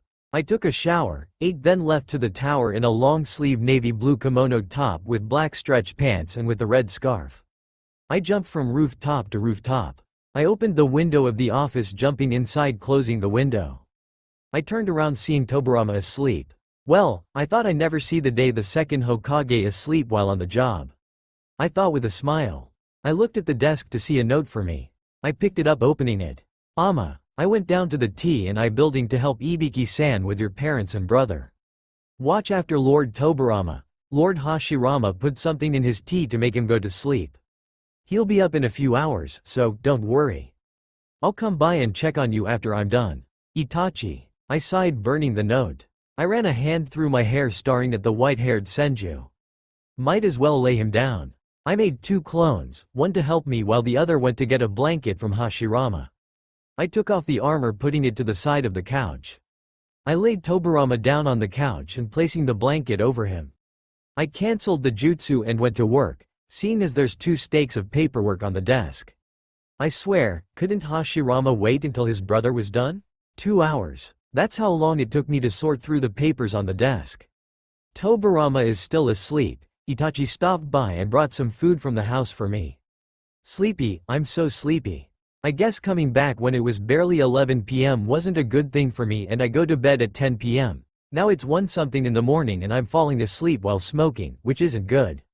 I sighed as I finished the cigarette, closing the window and locking it. I walked to the light switch, turning off the lights, and I made my way to the second couch that didn't have the sleeping Senju on it. I flopped down on couch, falling asleep. Who's going to wake her up?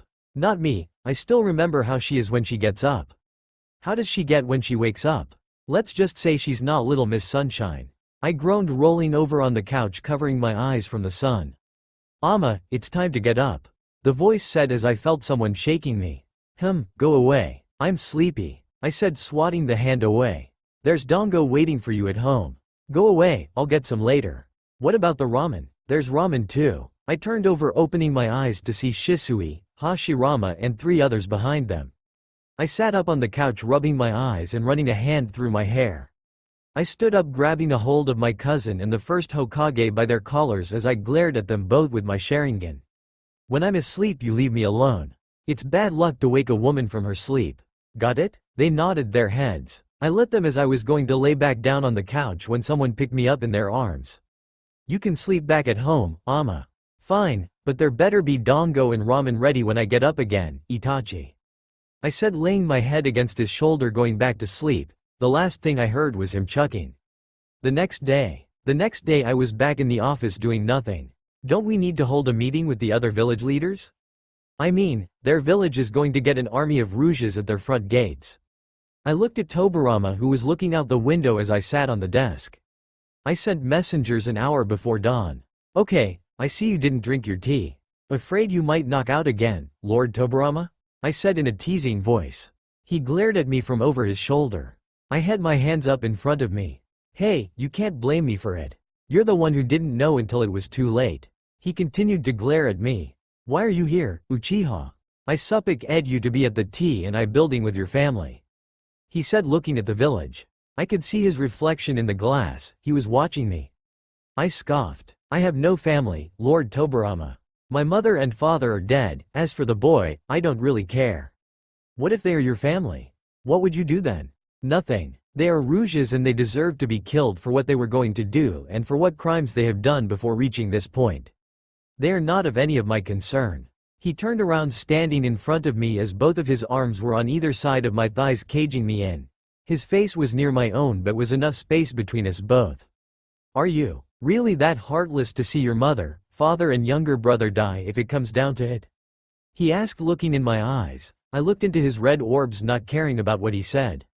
I gave him a blank stare with no emotion. My heart is no more, Lord Tobirama. I'm lucky I got it back if it wasn't for Kohaku. My heart is with her and nobody else. I was a cold and heartless child when Old Man Third told me my parents had died. My childhood was not a wonderful sight. Yet you are different from your childhood than you are now. What happened there? Why the sudden interest in my past, Senju? He didn't answer but kept his gaze on me. I sighed. Didn't Gramps tell you about my childhood? Saru showed us your file after you left on your cousin's shoulder. Then you know I was sheltered until I turned 3 years old. My parents supposedly died 2 days later. I do. Then you also know how I was used by the kids in the clan. I was merely a doll to mess with, to be beaten up, and used as target practice. None of the other adults helped me, they just turned their backs on me, but not Itachi and Shisui. They're the reason I wanted to be a ninja in the first place. So I can protect them like they did for me when we were kids. I respect that you want to protect your cousins, but why not your own family? My cousins are the only family I had growing up. You say heartless, but I say heartbroken, Lord Tobirama. I say looking away from him. There was a moment of silence, neither one of yous moved, but I looked down at my hands that rested on my lap. The door suddenly opened. Am I interrupting something? Do you not knock, brother? Tobirama asked in an irritated tone once he moved from in front of me to face Hashirama. And miss seen you trying to put the moves on Ama-chan? I don't think so. Hashirama laughed as Tobirama glared at him. What do you need? Nothing really, I just came to check on you both, but from what I saw just earlier, I could tell I interrupted something. You may proceed, Hashirama said with a grin, walking out the door. Tobirama looked at me. I huffed, crossing my arms. He's your brother, not mine. Besides, it's your fault if he got the wrong impression. This made Tobirama glare at me. I hear you and Lord Tobirama are getting really close to each other, Amaterasu. Kakashi said when he sat next to me at Ichiraku's ramen shop. Lord Hashirama told you what he thought he saw. It's been 3 weeks since Hashirama had walked in on Tobirama and I when we had a talk. Only Hashirama thought his brother was finally getting company from the opposite. He told the rest of the Hokages, Anbu, Jonins and Chunins. Now they look at me, probably wondering if I was dating the second Hokage. What did he see? Nothing. Lord Tobirama and I were talking and he caged me in to get answers, that's all. Okay, why do you want to know, Kakashi? Oh, I was just wondering, that's all. I narrowed my eyes at him, continuing eating my ramen as he orders a bowl for himself. What do you have planned for Christmas? It's only 3 days away. Work, then go home, eat, clean and sleep. Sounds like you have everything planned out, Ama-chan. I rolled my eyes at his tone and his voice. Whatever. What about you since you decided to bring it up? Nothing really. Although Naruto, Kushina-san and Minato-sensei want Iruka and I to have dinner with them. That sounds nice. I have to think of something to get out of dinner that Aunt Makoto wants us to come over. I rather stay home and sleep. Scared of going to the compound? Not even. She just keeps bringing up how men want to marry me, like I believe that, but I don't have a choice in the matter of skipping out of dinner. Ah, yes, it's your first Christmas back in the village. I nodded before drinking the broth, placing the bowl on the counter. That was good. Well, I better get back to the tower, later Kakashi. I said, placing some money on the counter. Amaterasu. I turned around as Kakashi held my hand from stepping outside. Kakashi? I questioned him. Stay here. Why would I do that? I tilted my head to the left, confused, but I narrowed my eyes at him. Who's with him in the office, Kakashi? Lord Tobirama sent you after me to keep me away from there, didn't he? He sighed, letting go of my hand. That damn Senju. I walked out the ramen shop heading towards the tower.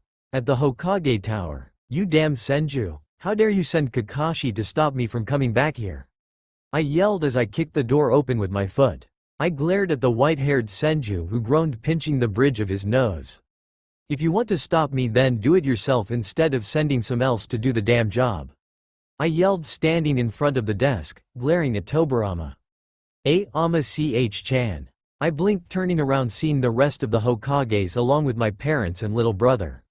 What are they doing here? I asked, looking back at Tobirama. Like that concerns you, lady. I could feel my Sharingan burning red.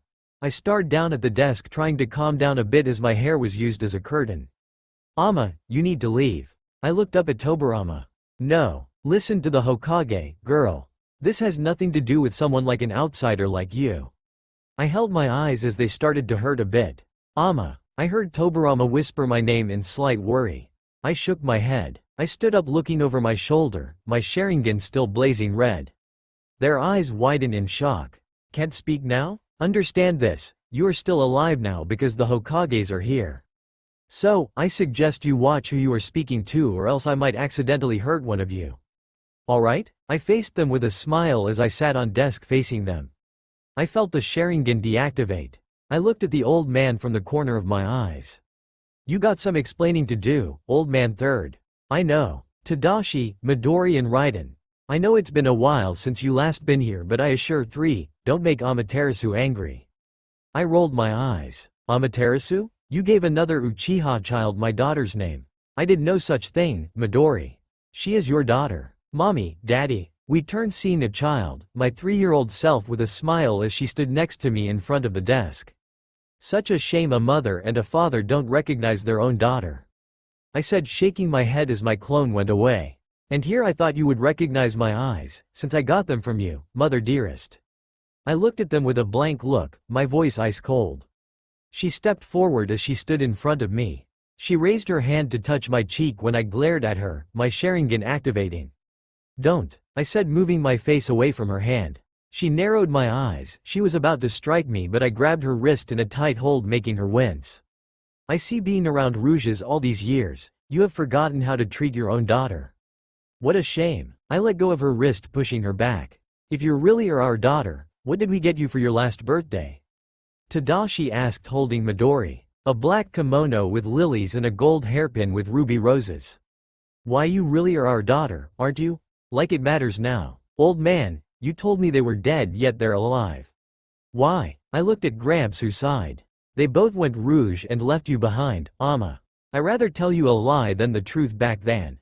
And here they are planning to take over all the villages and for what? It was for you, Amaterasu. We got word that you had died. Does that give you a right to do what you are doing? To use not only my name but the goddess I was named after in vain? You are all going to die. I'm not that sweet little girl all those years ago. I will kill you without a second thought if you hurt anyone in this village.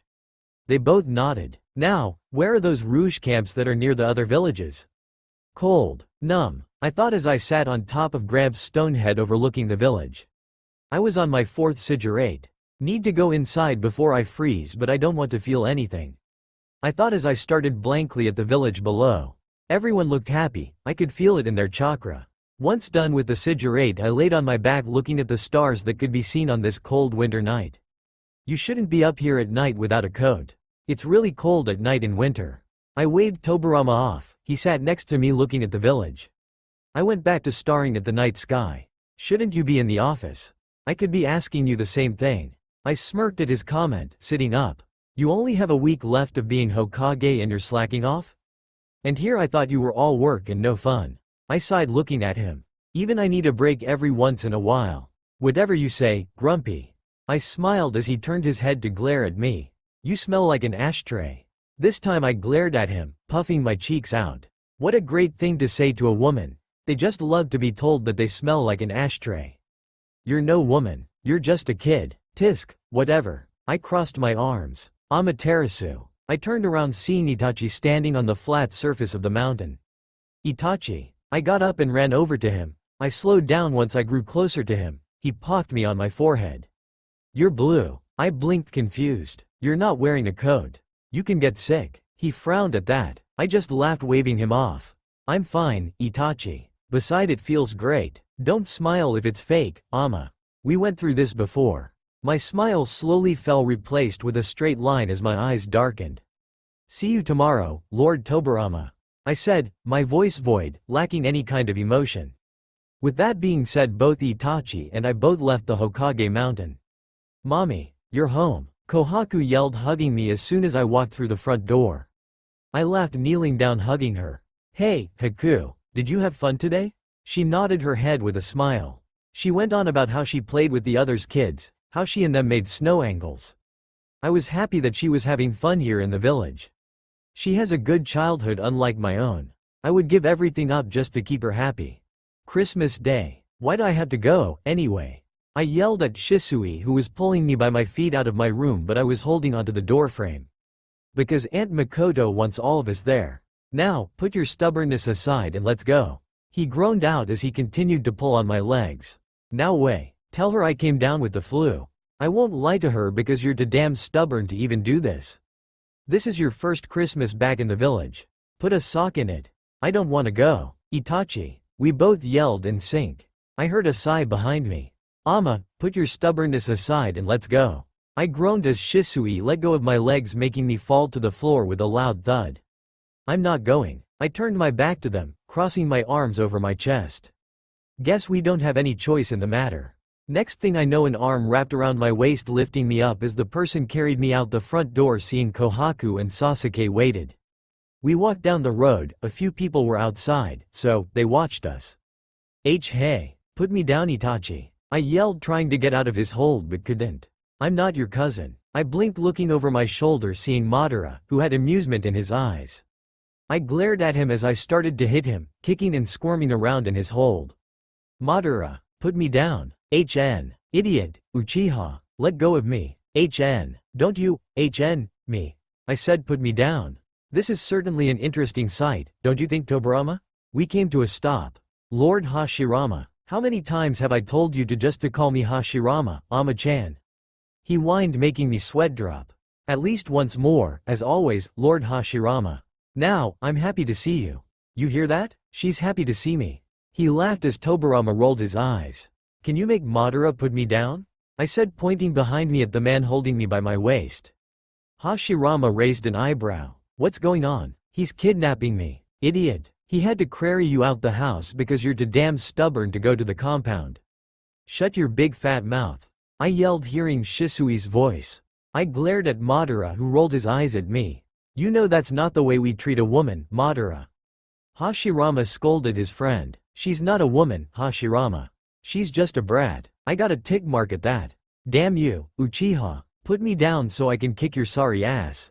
Madara. I pound on his abdomen. He let go of my waist. I landed on my hands and legs. I swung my right leg under his, but he jumped over me. I lifted my left leg, about to hit him on his lower back, when he grabbed my ankle and stared, walking towards the compound, dragging me against the snow. See, cold. I said as snow went inside my shirt. Madara. I glared at the back of his head. I grabbed some snow and threw the snowball at his head. It hit him, but he kept dragging me down the snow-covered ground. Lord Hashirama, help me. I yelled out. Sorry, Ama-chan. Madara is stubborn. He won't listen to me either way. I rolled over on my stomach, making it get wet as I was being dragged. Treasure. I gave up after that, but not without throwing one or two snowballs at Madara's head. I crossed my arms over my chest. Why can't I go on a mission? Can I go with you to meet the other cages, Lord Hashirama? I sat on the desk as we played shogi. It was slow today, very slow. We already finished the paperwork that had been piled up against the windows early this morning. It was only noon now and we're bored out of our minds. Suna is going, not me, Ama-chan. She already has Kakashi and Itachi for bodyguards. Besides, you can't leave the village with the threat of rouges around. He finished as he moved his piece. I moved my own piece. I know, but I've been inside the village walls for 2 months. Besides, the only time I went out was when Itachi and I went on that mission with Kakashi and Shisui. We were both right. I can't leave the village since I'm the only person who isn't the Hokage to know the secrets of Konoha. They couldn't risk sending me on missions that will end up being my end along with the village. He moved his piece. I know how you feel, Ama-chan. Don't think too much on the subject or you might get a headache. I sighed, giving up on it. Fine. Have they told you anything else at the camps? I moved again. Yes. After this meeting, the rest of the cages will be picking out shinobi to handle the rouges. He moved again. They actually gave the location of the camps? I expected them to last 2 weeks with Ibiki-san. I thought a week and I win. He placed a piece with a tick sound. I sighed, seeing as I lost. Again. I'm bored, Tilda, and it's only noon, I said while stretching my arms over my head. Hashirama nodded, crossing his arms over his chest. I turned my head towards the door, feeling chakra running down the hall heading here. It was faint, but equals that of a civilian. Where do I know that chakra? I felt it before, but where? I got up from the desk, rushing to the door, hearing yelling, swinging it, stepping out into the hall to see a few Jonin blocking the person that was running. Gee, get out of my way. Lady Ama, is that you? That voice. Shiro. Let him through. I watched as they hesitantly moved aside, letting Shiro by. He was covered in dirt and blood. Lady Ama. The village. He tripped over his feet. I caught him just in time before hit the ground. I kneeled down on the floor holding him to me. Shiro? What happened to the village? Our Rouges. They attacked us. They asked for YU by N name. I noticed how his eyes looked in a daze. I lifted my hand to pat his cheek only to notice blood on them. Shiro, look at me. Shiro. I placed my hand back on his wound as I started healing him. He's bleeding fast. I don't think I can help him. I had to try though. Why did they need me? Shiro. They said A and order W was given T to them. Ama. I looked up seeing Tsunade and the others standing there with Jiraiya. Tsunade came rushing to us. Kneeling down in front of me, she also started healing the boy in my arms. Shiro, tell me who gave the Rouges the order. Did they tell you who? He said T the woman W with Y your E eyes. Amig going to D die, Lady Ama? He asked leaning against me more. His breath was coming in short rasps. No, I hear now.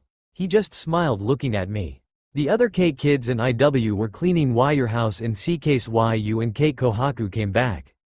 They're in Y your H hiding spot, J just like you showed us. I am glad IG got to see YU again, Lady Ama. The light from his eyes slowly dimmed. Tsunade stopped healing, closing her eyes as she turned her head to the side.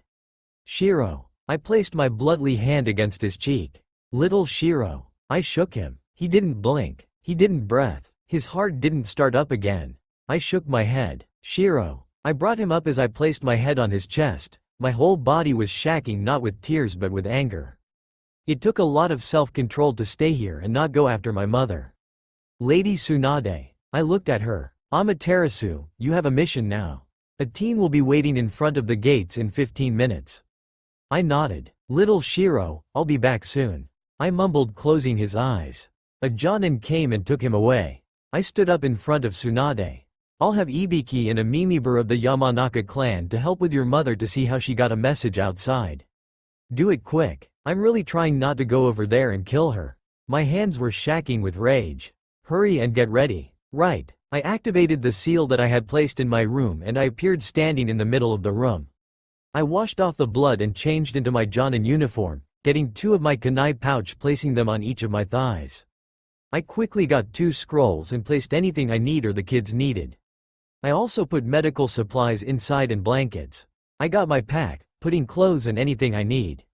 I grabbed my headband rushing downstairs, out the door, locking it before pushing chakra into my feet heading to the gates. I landed in front of the gates to see my team waiting. Sakura and Shizune as the medics. Shikamaru, Nara and Shisui, probably to keep me from doing something stupid, and Tobarama. The village we are going to is 2 days away. If we run without stopping we'll get there hopefully by tonight. I said, walking through them standing in front of the gates as I put on my headband. I looked over my shoulder to see they were fired up and ready to go. Let's go. They nodded. We ran out the gates before jumping into the trees. Hold on, I'm coming for you guys. We had finally gotten close to the village the next morning. We stopped in the middle of the woods. Sakura, Shizune, you are going inside the forest to my cottage. Lord Tobarama will be going with you along with my clone. I made the hand sign and a clone. We looked at each other with a nod. We'll be back after we check the village up the hill. Stay alert. They nodded before walking into the bushes following my clone. What about us? I looked at Shisui. I thought it was obvious. You both stay with me in case I do something stupid. What a drag. I couldn't help but smile a bit at that. We walked up the hill. The closer we got we could see buildings. The 3 of us stood at the entrance of the village as we took in the sight in front of us. What the hell happened? Dear Cammy, I whispered. The whole place was burnt to the ground. As we walked into the village we decided to separate to look for any signs of the villagers or anyone still alive. After a while I was unable to find anyone around. Not even a body. Shisui, Shikamaru, did you find anyone yet? I yelled as I turned the corner where I sensed their chakra.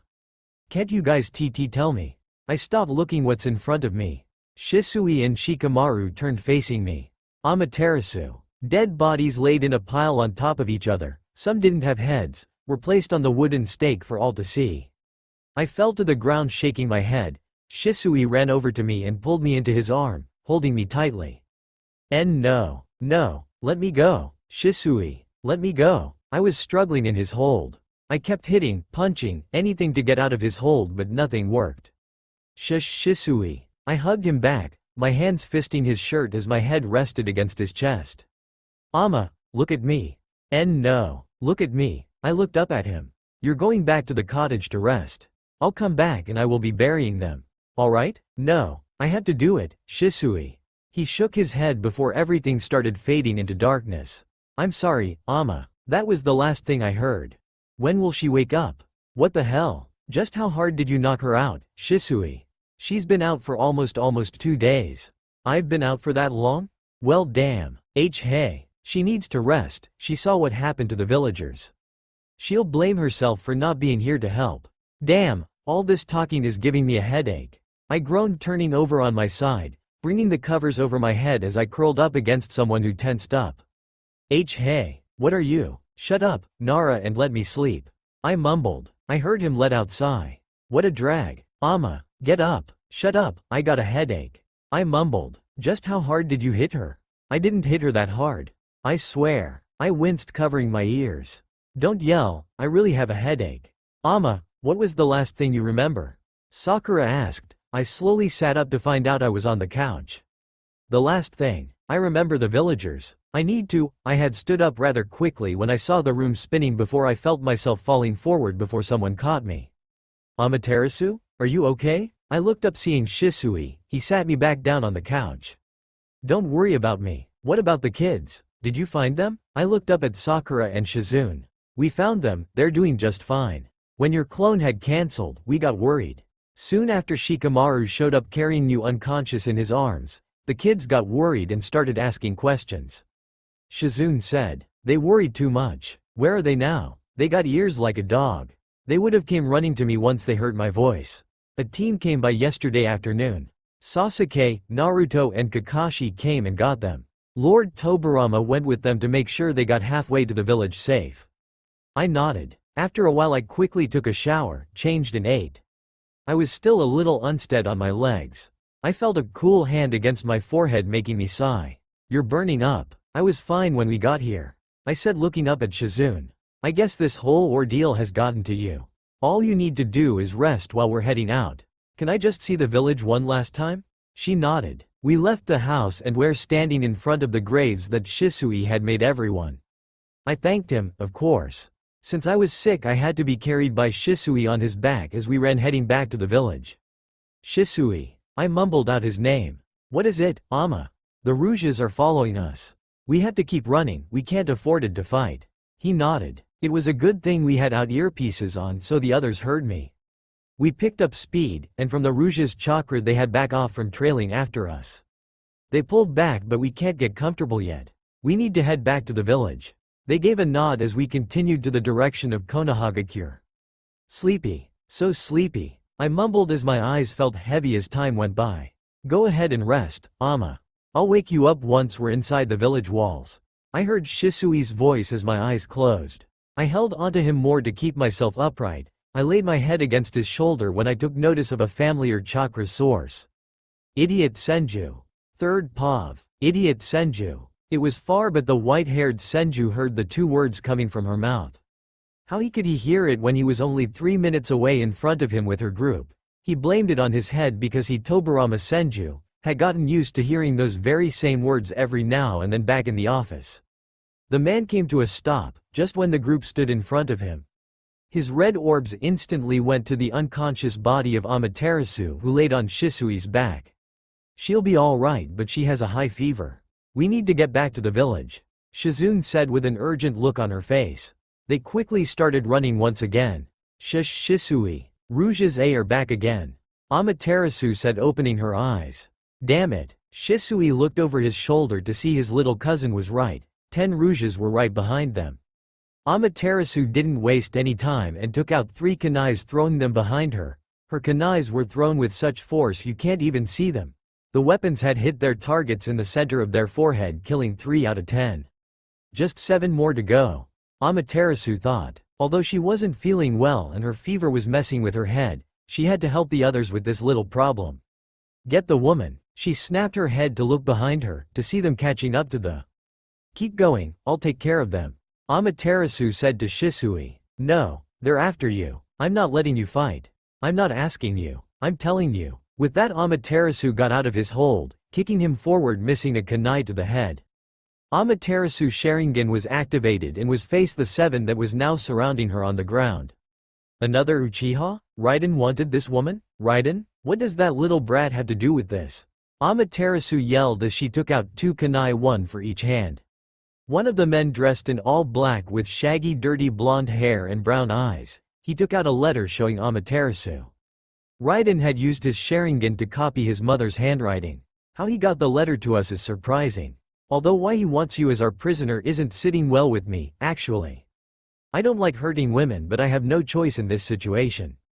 Amaterasu. They looked up, seeing Shisui and the others. Get out of here. Leave this to me. Amaterasu yelled, only to go into a coughing fit. You idiot. You're sick with a very high fever. Then this will be easy, to take down a sickly woman. One of the men snickered. She glared at her idiot cousin for telling the enemy her condition. I don't have time for this. She mumbled as she did hand signs. Fire style. Fireball jutsu. It didn't took long for Amaterasu to finish off the rouges. She stood behind the blonde with a kunai to his neck. Whoa, easy there. I'm not going to try anything. He looked over his shoulder down at the Uchiha woman. He noticed how her breathing came in deep rasps, her cheeks flushed and her eyes were barely staying open. Fine, but you won't have any chakra. With that being said, she hit his chakra points before knocking him unconscious. Amaterasu fell to her knees feeling weak, but Tobirama got to her before she hit the ground. You are to much trouble.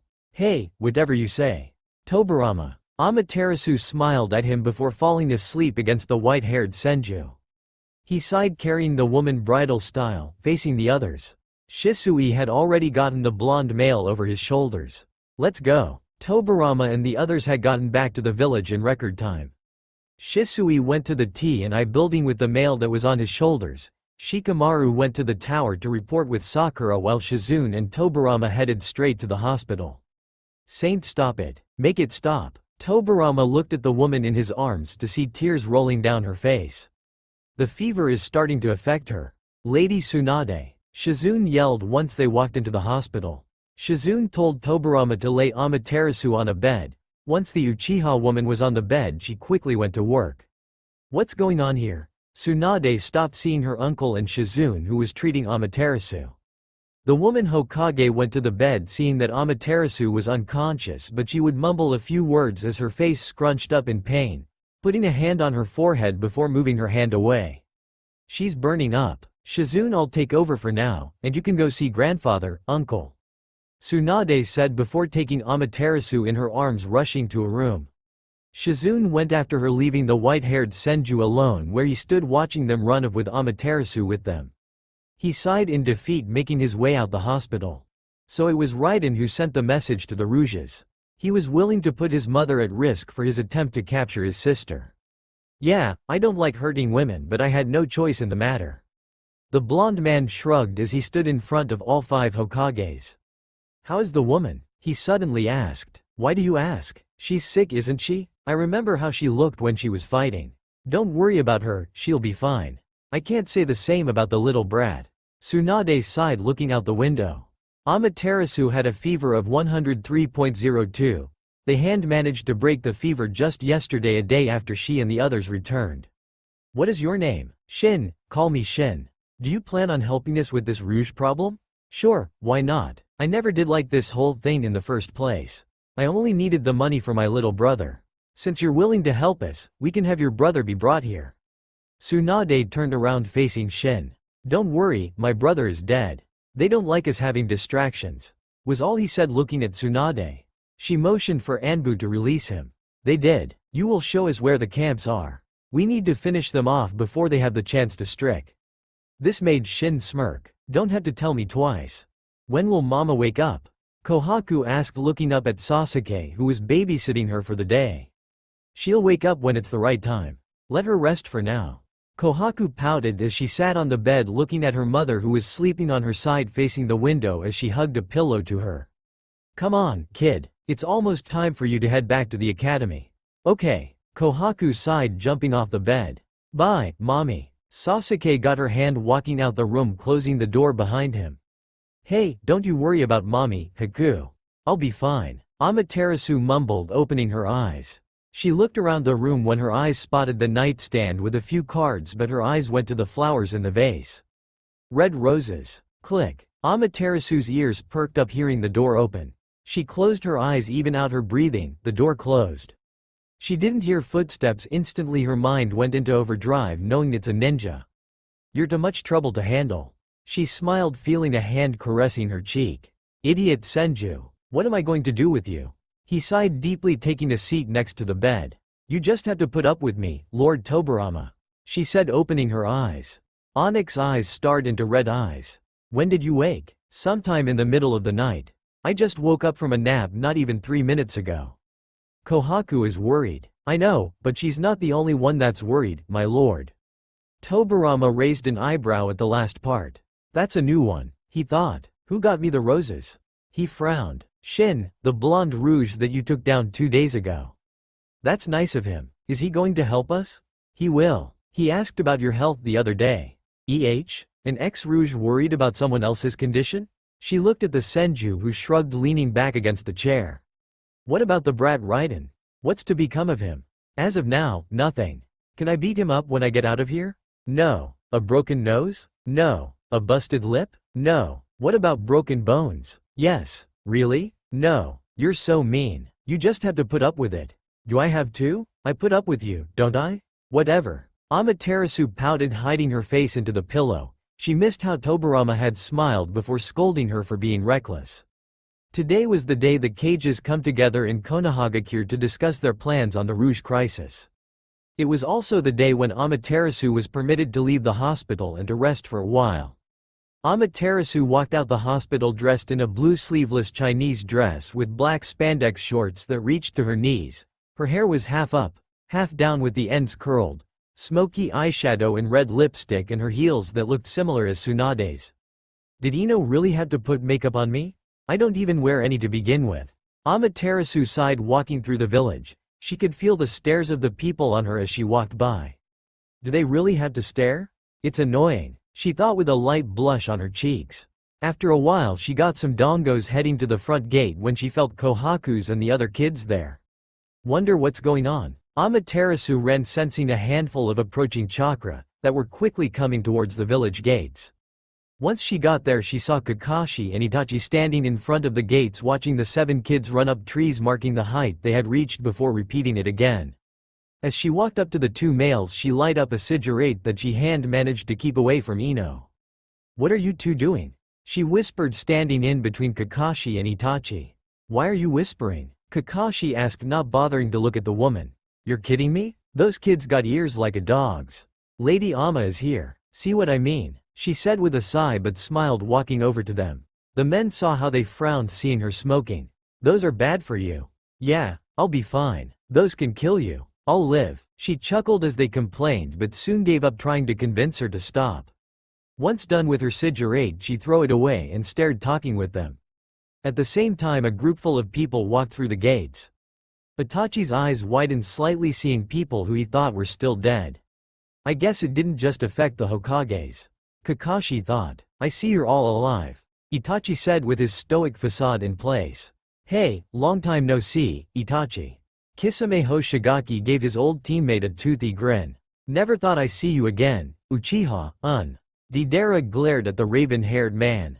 Don't hurt yourself, brat. Sasori said, looking around the village. Deidara glared at the redhead. Not this again. Zabuza Momochi groaned as Haku smiled. Hello again, Kakashi Hitaki. Kakashi gave the boy an eye-closed smile, lazily raising his hand in the air. Yo, it's good to see you again. Hey, are you guys real ninjas? They blinked, looking down, seeing a boy around the age of 10 looking up at them. We are, Haku softly said, smiling at the boy. Cool. Hey, Kota, what are doing? I told you not to talk to strangers. They looked, seeing a woman walking to them. But Lady Ama, they're real ninjas. What am I, chopped liver? I'm a ninja as well, kid. Now go back to the academy. All of you. Amaterasu crossed her arms as the rest joined Kota as they talked to the cages and their guards. Kohaku, on the other hand, was hiding behind Itachi's legs. Itachi picked the blonde-haired child in his arms only for her to hide her face against his neck. Do we have to? If you want to be ninja, yes, you have to. Now go or no dango tonight. They pouted. That means you too, Kohaku. Amaterasu looked at her daughter who puffed out her cheeks wrapping her arms around Itachi. Don't give me that look. Go now and I'll stop smoking for the day. A week, 3 days, 2 weeks. I rather take the week. Deal. Now, get going. Okay mommy. Itachi placed Kohaku on the ground. She hugged her mother's legs and Itachi before leaving. I swear, Lady Tsunade is teaching her things she shouldn't have to a 6-year-old. Amaterasu said placing her hands on her hips looking at her run off with Koda and the others. Are they all your kids? Mei Terumi asked looking at Amaterasu who looked confused at first but shook her head waving her hands in front of her with a light blush. No, they aren't mine. Kohaku is my daughter but she's adopted. Koda and the others are from a village I used to live at. Nice one. Shut up, idiot. She elbowed Kakashi in the gut making Itachi sigh. Ama, yes? Go home and rest. You just got out the hospital. Did that damn Senju put you up to this? I'll kick his ass again. Ama, don't, me, Itachi. I'll deal with that damn Senju, he won't know what hit him. What were you saying, Uchiha? Tobirama showed up standing behind the woman making her turn around glaring at him. Tobirama, you damn Senju, you weren't planning on telling me about the meeting were you? And how did you get this information? Sake, that's all you need to know. Amaterasu smirked when Tobirama got that annoyed look on his face. Go home, Uchiha. Tisk, idiot Senju. Amaterasu. Itachi watched as his cousin flinched hearing the demanding tone in his voice. Go home, now. Fine but you owe me ramen. She pocked Itachi's cheek who glared at her which she returned with a smile. And you, Senju. I'm not done with you, not by a long shot. She said before walking away from them. So, who's the woman, Itachi? Kisame asked once she was out of hearing range. That was my little cousin. Amaterasu Uchiha. Later that night, Mommy, Itachi is home. Kohaku ran into the kitchen only to laugh when said man picked her up in his arms. Hey, dinner is almost ready. I hope it's going to be enough. What do you mean? She asked turning away from the stove looking at her cousin. Hey, something smells good. Kisame said walking into the kitchen with a grin with the others behind him. Ah, you owe me Itachi, said man side pocking Amaterasu on her forehead making her pout. I hope you boys are hungry, I made a lot. That's good to hear, yeah. I'm starving. The next day. A mission? I'm not even supposed to be going on any missions. I just got out the hospital not even 24 hours ago. Amaterasu growled out glaring at Tsunade who glared back. You're going in that final. So now you want me to go outside the village walls. Make up your damn mind or so help me I'll kick your butt you old hag. What did you call me you little brat? I didn't stutter or is your hearing starting to go away, old hag? Why you little? Enough. Tobirama hit Tsunade on her head, Madara doing the same to Amaterasu. Shut up and listen. Madara glared at Amaterasu who glared back at him with her Sharingan burning scarlet. After a minute or so her Sharingan slowly vanished from her eyes turning her head away crossing her arms with a frown. Alright. Amaterasu, you and a few others will be going to the campsites today. The sooner we deal with this the better. Also, 3 people will be going with the groups that we and the other cages picked out. I know Shin will be coming but who else? Amaterasu looked at Minato with a confused look, she took notice how he and the rest of the Hokages exchanged looks. Madara sighed. Bring them in. The door opened and stepped the 3 people who she didn't want to see again, let alone the little brat who was smirking at her. I'll kill you, you fucking little brat. Ama didn't waste any time and ran towards Raiden kunai in hand.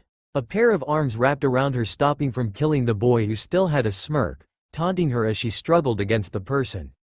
You. Because of you Shiro is dead. Because of you the villagers are dead. I'm going to cut off your head and place it on a wooden stake for all to see like those rouges that you ordered did to them. I'll kill you. Amaterasu. That's enough. Shut up. You don't have any right to order me around. Listen to your mother. I don't have one. I don't have a father. They're dead. I'm an only child. I have no family. She glared at all 3 of them. The commas started spinning dangerously.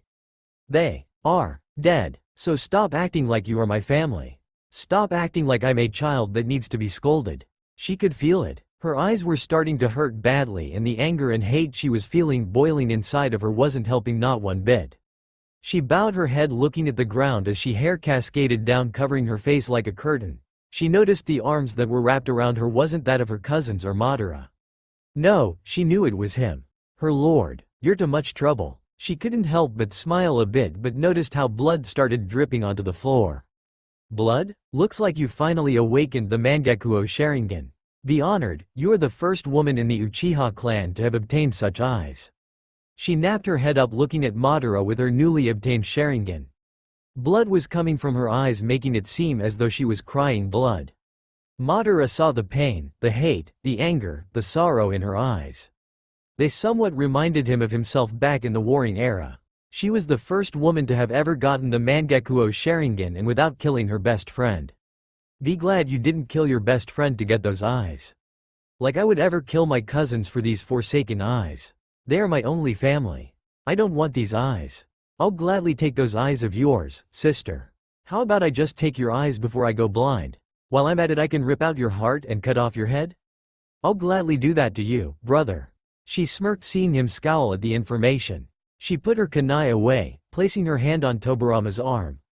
He slowly removed his arms as he watched the woman in front of him closely. I'm going home, was all she said walking past the three figures heading to the door. Raiden rolled his eyes. What a waste. Those eyes should be used by someone who can handle them. They shouldn't belong to an outsider. Amaterasu appeared in front of him. Her arm raised bringing it down in one swift move. Nobody stopped her this time. Ah! Raiden screamed as he dropped to the ground on his knees holding the side of his face, blood seeping through his fingers as he glared up at Amaterasu. She kicked him so he was flat on his back, her foot pressing down on his neck. You listen good and listen well. I may be the outsider in my clan but you are nothing more than a bastard child who just inherited the Uchiha name because of our parents. I lived in the compound in this village, you just grew up around Rouges. Who is more of an outsider out of the both of us? You are. She put pressure on his neck making him gasp for air. Hashirama was about to call out to her but was silenced by Tsunade and Madara. The both of them had made a silent agreement that the brat needed to learn his place.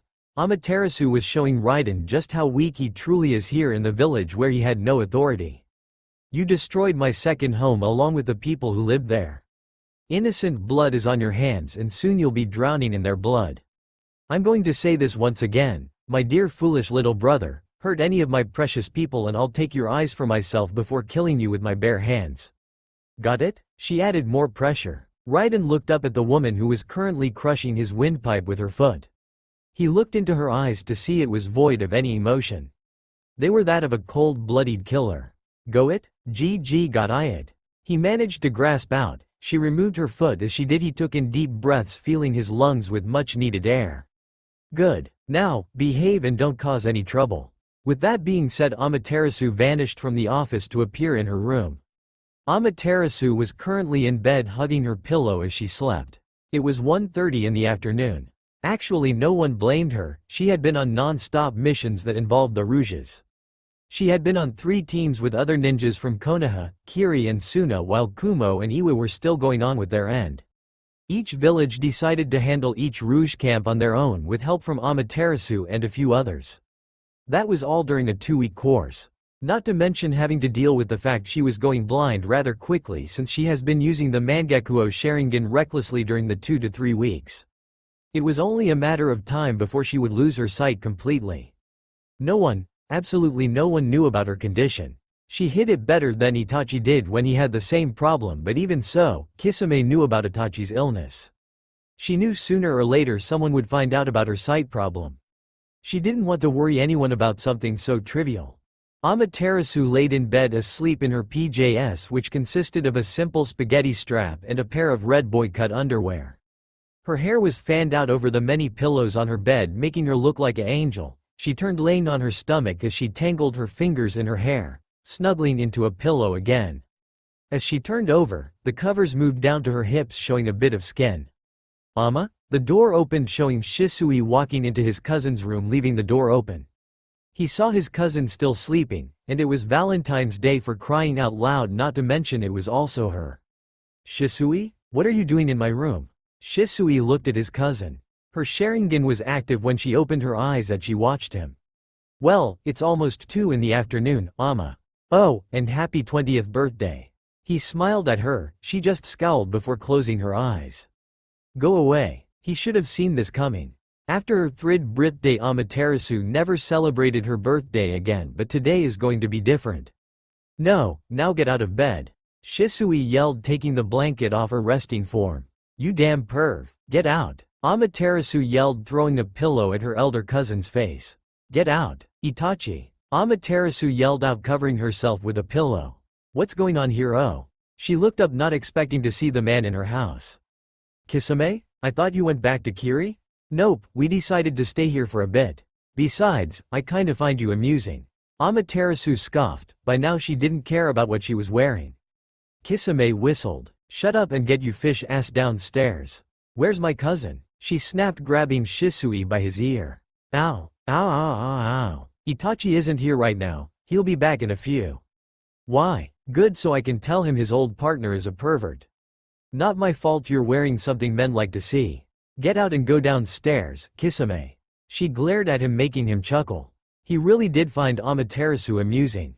He walked out her room, down the stairs with the Uchiha woman behind him, with Shisui being dragged by his ear. Kisame smirked as he sat beside Zabuza, who looked somewhat amused, but he, Haku and Sasori had a blush on their cheeks seeing the Uchiha woman in her underwear and spaghetti strap shirt that hugged her bedhead, showing that she just got up and ready to kill with her Sharingan on. Since you guys are here, make sure they stay down here. With that, she let go of Shisui, heading upstairs back to her room. You better not go back to bed, Amaterasu. Today is your birthday. Fuck off. They winced hearing her slam her door shut. Birthday? She's 20 years old now. Is she always like this on her birthdays? To tell you the truth, she never did like celebrating her birthdays after she turned 3. Why is that? Well, her parents supposedly died 2 days after her third birthday. They're alive? You've met them already. Midori, Tadashi and Raiden. That's her parents and little brother. You can imagine how she took the whole thing. I took it pretty well. Amaterasu said, walking downstairs dressed in a pair of black shorts that reached above mid-thigh, a black, backless undershirt and a red kimono-type shirt that was left open as she tied her hair up in a bun. Well, if threading them and basically acting like my old self, then, yeah, I took it rather well. She rolled her Sharingan eyes as she walked into the kitchen. Kisame frowned as he took notice of her eyes. When was the last time he saw the black eyes that had speck if blue in them? About 2-3 weeks ago. He always saw her with the Sharingan activated, which can only mean one thing. She's going blind. Come on, you must have a mission for me. Amaterasu looked at the third Hokage with a frown. Nope, not even a simple D rank. That or you're planning something, old man. You always planning something every single year on this day, and I don't want it. Amaterasu glared at the man, who simply waved her off with a smile. You shouldn't be on missions today, Ama. Today is your don't say it. Sarutobi smirked at her. Your birthday. Ama-chan, why didn't you tell us today is your birthday? Hashirama looked up away from his card game he was playing with Tsunade. I don't celebrate it, so why tell anyone? This made the man frown. You always celebrate a birthday, Ama-chan. Well, I don't. I'm going home. Wait, Ama. It was too late. She left the office, leaving all 5 Hokages to themselves. Minato pressed a button. Start the mission. Amaterasu was walking through the village, not really going anywhere. She never really liked today. She looked around the area, seeing happy couples and families having fun. She sighed. Her birthday was on Valentine's Day, the day of love. The love she doesn't have. Mommy. Turning around, she saw Kohaku running to her. What are you doing out here? You are supposed to be at the academy, she said, scolding her blonde-haired daughter. But I got this for you, Kohaku said, taking out a black box, holding it out for her. Taking the small box, she opened it, making her eyes widen. Happy birthday, Mama. Kohaku grinned, seeing her mother's face. Kohaku, where did you get the money for this? I got the money from Shisui, but he doesn't know. This made the birthday girl chuckle. At least you're learning something, but that doesn't give you a right to leave the academy to buy me something that could have waited until after classes. This made Kohaku frown. You really are my daughter. Amaterasu sighed, making Kohaku giggle as they headed to the academy. Thank you. You're welcome, Mommy. Stage 1. Completed. After dropping Kohaku off at the academy and explaining the situation with Iruka, who just dismissed the whole thing and wishing her a happy birthday before leaving, Amaterasu was sitting on the swing that was across from the front doors of the academy. She looked at the gift that her daughter had gotten her. A pair of ruby earrings what were the shape of roses. She always did like roses, cherry blossoms and lilies.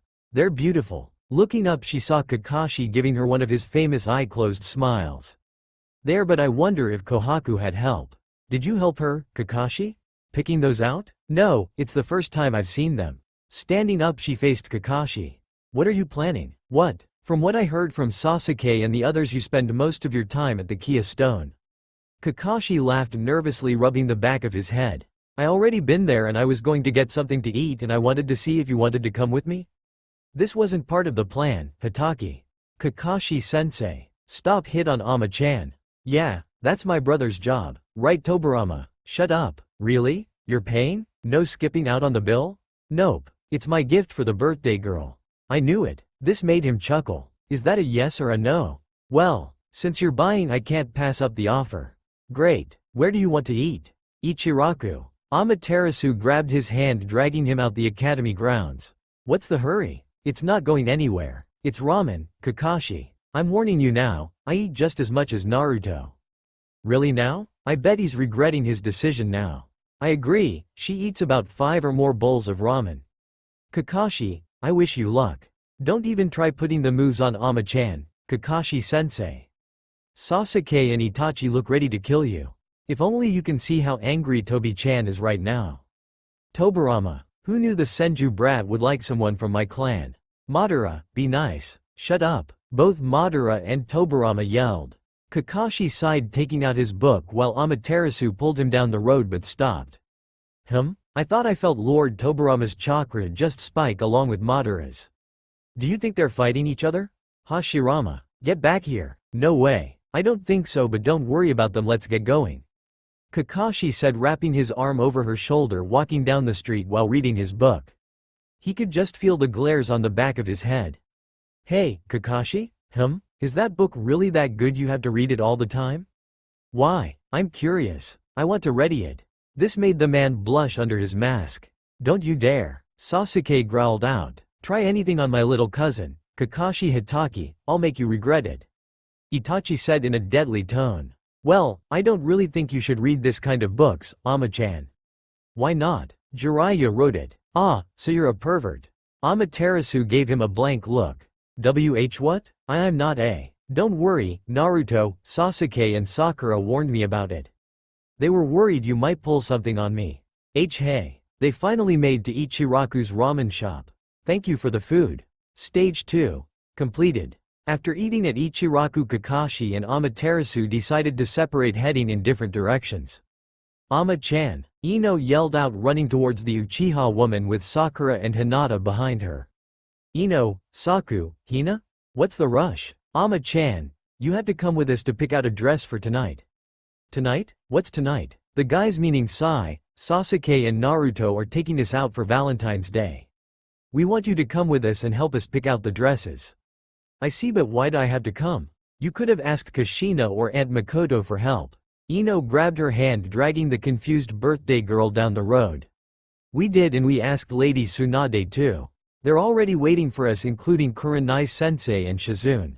So come on. But. No buts, besides it's your birthday too. Think of this as your gift from us. You might never know who's going to ask you out, Tilda. Peeved. Like who? Oh, I don't know, maybe a certain white-haired Hokage, Tilda? Ino smirked, seeing Amaterasu blushing face. Ino. I knew it. You like Lord Toburama, huh, Ama-chan? You hear that, brother? She likes you, Tilda. Hashirama. Ino couldn't help but snicker at the bickering between the Senju brothers. Ino, not so loud, and no, I don't like that idiot. Try to get Ama-chan to like you, brother. I want children from you. Shut up, Suri. If you don't like him, then who do you like? What is this? 20 questions. I'm not telling. So you do like someone. Tell me, please, Tilda? I won't tell, I promise. That's a big fat lie. This made Ino pout. Amaterasu smirked, making Sakura and Hinata laugh and giggle at the exchange of words. Ino have finally met her match. Ama-chan is a tough one. Sakura though, as she watched how Ino kept asking questions, but of course Amaterasu ignored them or snapped back with her own comment. 3 hours later. Ino, Tilda, Sakura whined out sitting in a chair. Aunt Makoto tilde. Kushina tilde. We've been here for hours. I'm tired, I just want to go home and sleep. Today is your birthday and we're going to celebrate it. Makoto said with a smile as she looked through the racks of different color dresses. Hinata had managed to get out of it after an hour into the shopping before she had to go home. Amaterasu, aren't you going to get a dress? Kushina looked at the girl who shook her head looking out the window. Nope, I don't like dresses. This caused Ino, Makoto and Kushina pout. Oh, guy, I should have asked him to spar with me earlier. Bye, Ama-chan, don't leave me, stay strong Saku, someone stop her now. Amaterasu was about run out the door to the shop when she ran into someone. Where are you going? Itachi raised an eyebrow at his cousin who glared at him with her arms crossed. Out, I don't like shopping, you know that. I may be a girl but this whole dress thing, it's exhausting. Help me Itachi. Amaterasu hugged onto her older cousin for dear life, making the man chuckle, patting her head. Sorry, you know mother. She gets what she wants. Yeah, but why me? Your birthday. He simply stated, making her groan into his chest. Kohaku wanted to know if you're going to wear your earrings tonight? Yeah, I will, but why do I have to wear them? Why get a dress? We are going to celebrate your birthday. I don't want to. Bad memories. This one will be a good one, Ama. Now get back to mother before she comes and drags you back. Fine, but I want Dango. She said, turning back around to the dresses. Itachi sighed, walking out the store. That was a close one. Now we're almost done, we just need to see what Ama-chan would like. The only person that could get something out of cousin is my mother. Let her take care of it. Amaterasu, try this one on. Kushina said, throwing the dress over the top of the changing room that Amaterasu was in. After getting in the dress she walked out. I look like a doll, she said with a frown. It has only been 35 minutes since she had let Itachi talk her into staying. She was tired. She walked back into the changing room, taking off the dress. Find out something that we can do. We just need this last thing from her. Ama, do you remember what you told me you wanted to do when you got married? I don't think so. You know, the one about the lake. Oh, that's not going to happen because I'm not getting married, Aunt Makoto. I'm being serious. Now that I think about it, you always did like going to that lake. Lake? What lake? Kushina asked, wanting to know. There's this lake near the Uchiha compound. It's really big and Amaterasu was always there just staring at the water. Really? How does that have anything to do with the wedding? When I was little I wanted to get married by that lake. It was like a safe haven for me to get away from the other Uchiha kids. Hardly anyone went there.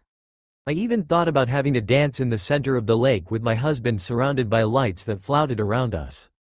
That's when I started learning about the demon lantern jutsu, only for it not to work out.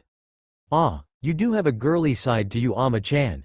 Ino laughed. Shut up, I was only 4. Give me a break. She snapped back with a blush.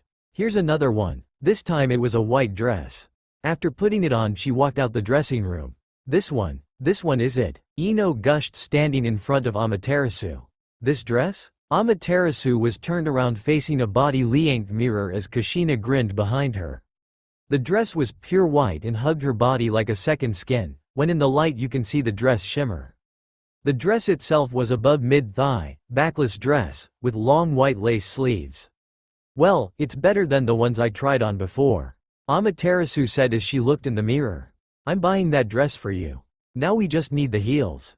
Ino said, going to the other side of the store. I got heels at home, Ino. Those one are the same ones like Lady Tsunade's. It's either that or no dress.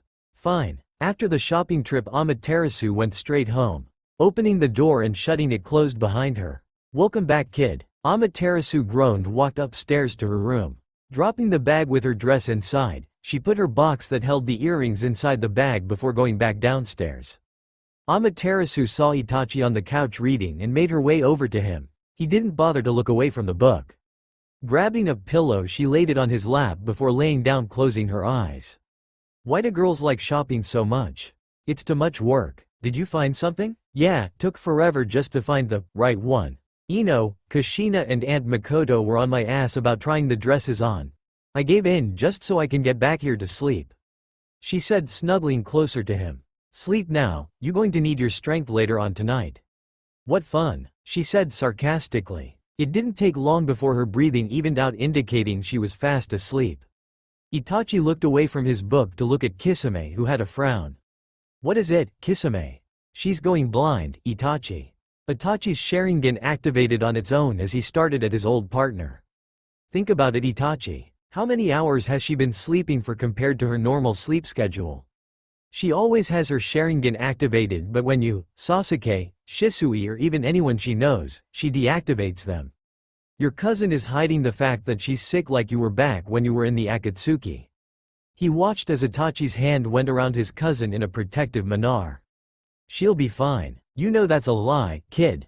Do you really want to see your little cousin go through what you went through? You care about her like how you care about Sasuke. Remember, your brother didn't have to go through that process like you did. Itachi looked down at his sleeping cousin's face. When did she start having her Sharingan active all the time? 2-3 weeks ago. She hides it pretty well, she's just like you in a way. Doesn't want anyone to know and keep it to herself. Itachi sighed. She learned from the best. Itachi said. You have to tell her, you know, Itachi. I know she didn't want to tell anyone to get them worried, especially since she has Kohaku. I'll let her know tomorrow. She already been through enough these past years. That's fine, but you have to tell the Hokages about it.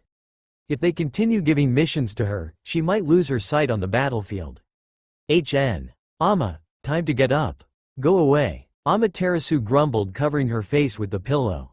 Kisame. Hey. All too soon, chakra stated, flaring, making Amaterasu sit up on the couch. I'm up. Damn it. Stop flaring your chakra, growled out the birthday girl, who rubbed her eyes of sleep.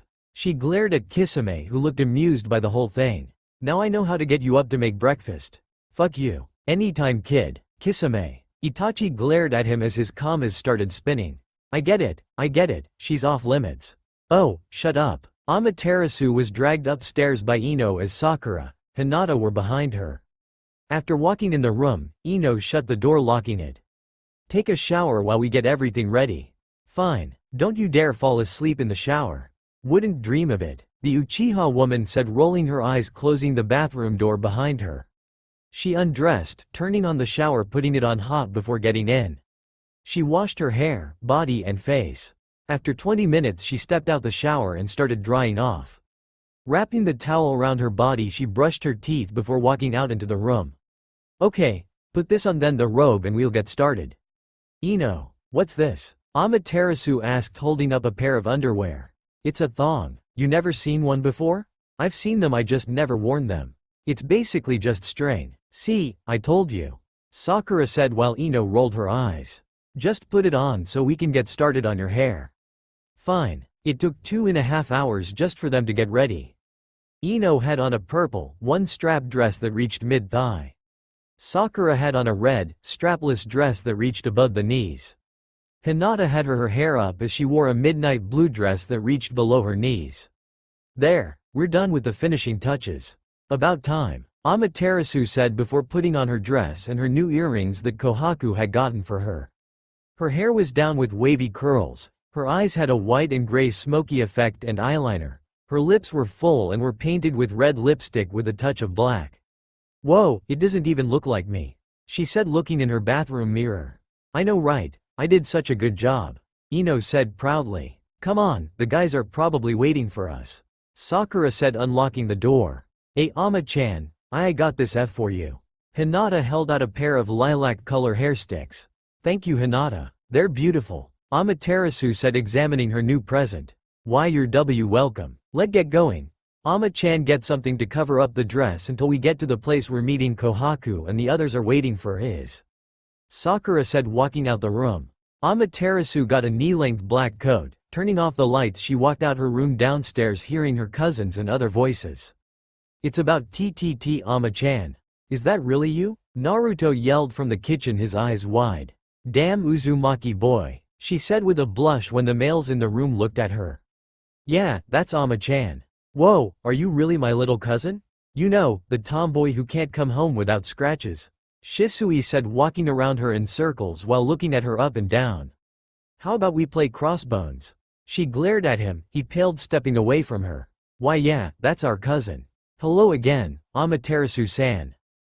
Oh, hey, Sai. She smiled at the pale boy. I didn't know it was your birthday. Happy birthday. Thank you, but I never really wanted anyone to know. Come on or we'll be late, Ino said, dragging Sai away. Amaterasu chuckled at the two, before looking at her baby cousin. "Ah, my little Sasuke's all dressed up," she said, pinching his cheeks, making him scowl with a blush on his cheeks. Sakura laughed, dragging her boyfriend away before he could do anything to his cousin. "HN?" He chuckled at this. "You're beautiful, my little cousin. Happy birthday." "Thanks, Ida. Now do I really have to go?" "Yes," she pouted as he grabbed her hand. After locking the door, they walked down the road heading towards their next destination. Amaterasu had put on her coat with the help of Ino, who held her hair as she did. It's going to be a long night, Amaterasu thought, looking at the evening sky. She could already see the moon starting to appear. "Why here? Get over it, Sasuke. Foolish little brother. You wanna go, Sasuke? I'll still beat you black and blue while wearing a dress and heels." Amaterasu glared at her baby cousin, who scoffed, turning away. "Why outa, Amaterasu? Whatever," she pouted, crossing her arms when Itachi scolded her. She glared at Sasuke, who smirked at her. "Sasuke, don't tease her or I'll let her go one-on-one with you." It was her turn to smirk while Sasuke glared at her. The others watched the two cousins mess with each other. It was a sight to see. At the main Uchiha house. "Amaterasu, why are you wearing the coat? I want to see you in that dress," Makoto said when Amaterasu and the others stood outside waiting on her, Fugaku and Madara. "Give me that coat, I'll put it up." Ino helped with her hair again as Ama took the coat off, giving it to her aunt. "Don't you look beautiful? You are going to have so many marriage proposals by the end of the night." This made said girl blush while frowning. "I'm not getting married, Aunt Makoto," she said, standing close to Itachi when Fugaku walked out. "Makoto, enough with the marriages. But I want grandchildren," she said, walking back inside the house to put the coat away. Amaterasu gave Sasuke a look that said, "Sucks to be you," which made said boy glare at her. "Amaterasu." Fugaku called out her name. "Yes? Happy birthday." Amaterasu blinked, confused. Thank you, uncle." He gave a curt nod. Soon Makoto and Madara walked out the house. "Alright, let's go. Itachi tilde. Tell me what's going on." "HN. Itachi. Come on. HN." Itachi smirked, seeing his cousin glare at him. She was just like him. Sasuke and Shisui rolled into one small woman. "Can't you tell me one thing about what's going on?" She was confused. Makoto and the others left her and Itachi to go somewhere. She couldn't even sense their chakra anywhere in the compound or in the village. "You're going to like it. That one thing you need to know." Amaterasu puffed out her cheeks. They were walking through the trees and she had the feeling that Itachi was leading her in circles. "Don't tell me you're lost, Itachi." "I'm not lost." "Sure." After about 10 minutes of walking around, they came across a lake. "This lake, Itachi, what's going on?" No answer was said. She turned around, seeing her cousin was gone, making her sigh. She walked along the edge before walking on the pier. She stood near the edge before looking up at the moon, her Sharingan active. "I forgot how peaceful it was here. I'm actually happy that I'm here." "Amaterasu." A voice called out behind her. At the same time, a gentle breeze of wind went by, cascading cherry blossoms with the breeze. As she turned around, her hair flowed through the wind. "My lord," Amaterasu whispered as her Sharingan slowly deactivated as she fully faced the Senju. "What are you doing here?" she asked, walking over to him. He couldn't say anything. He couldn't even breathe, let alone talk. He didn't even recognize her at first until she called him by his new nickname. "Hey, don't make me repeat myself, idiot Senju."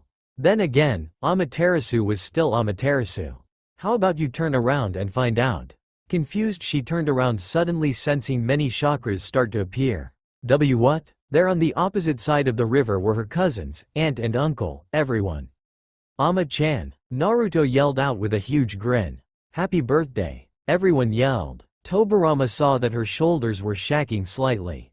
"Ama? Damn, Ino's going to kick my ass," Amaterasu said, carefully whipping her tears away. "It's been so long since I last cried, but this time, I'm crying because I'm happy," she said, looking over her shoulder, smiling at Tobirama.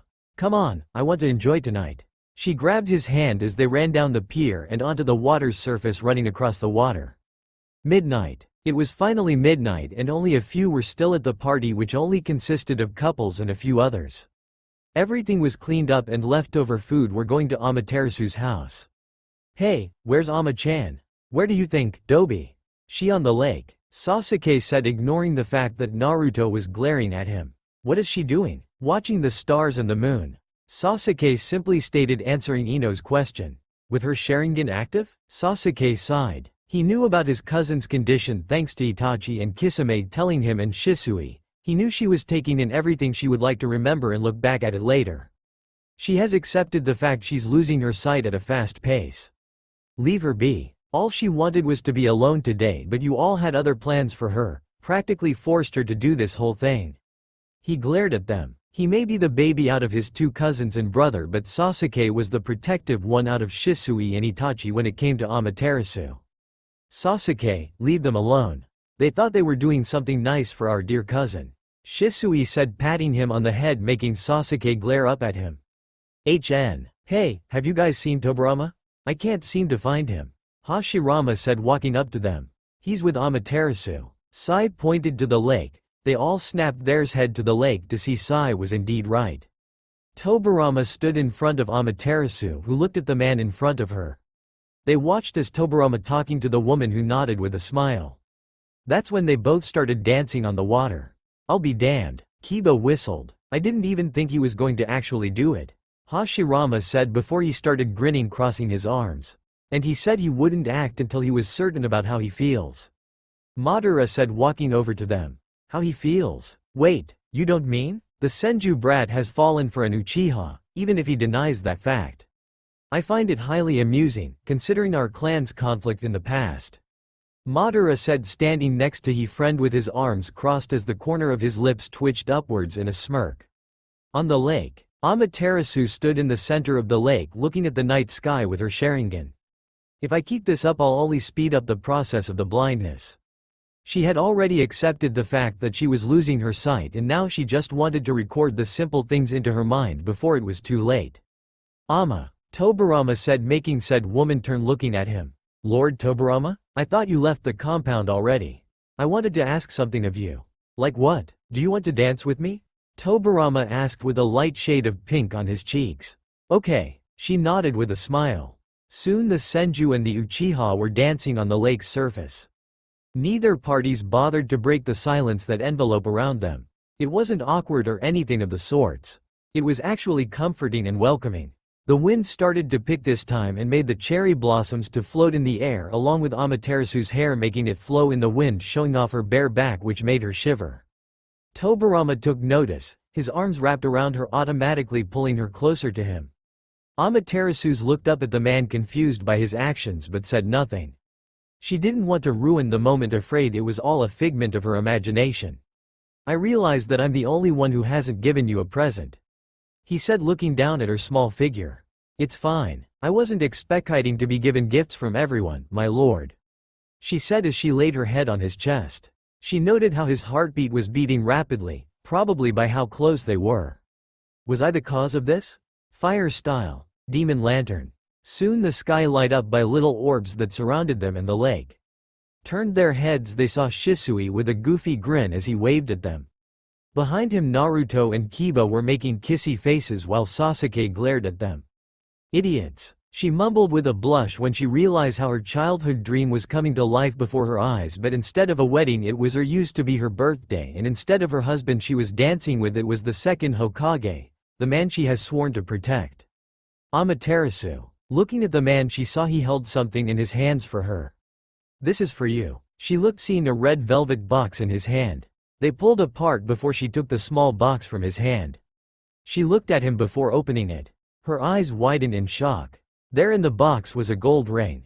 It was plain looking, but there were rosé engravings around the band with rubies in between the engravings.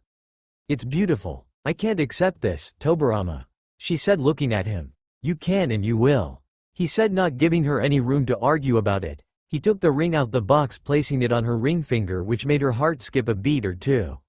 Wow, what's going on? You're slow. Shut your big fat mouth, she said with a pout, making the Senju chuckle. I know about your past and you know mine. Over the past few months we've been together through everything. If you're trying to say something, then spit it out. I think I've fallen for you, stubborn Uchiha. Me? Why me? I'm incompetent of loving someone, Tobirama.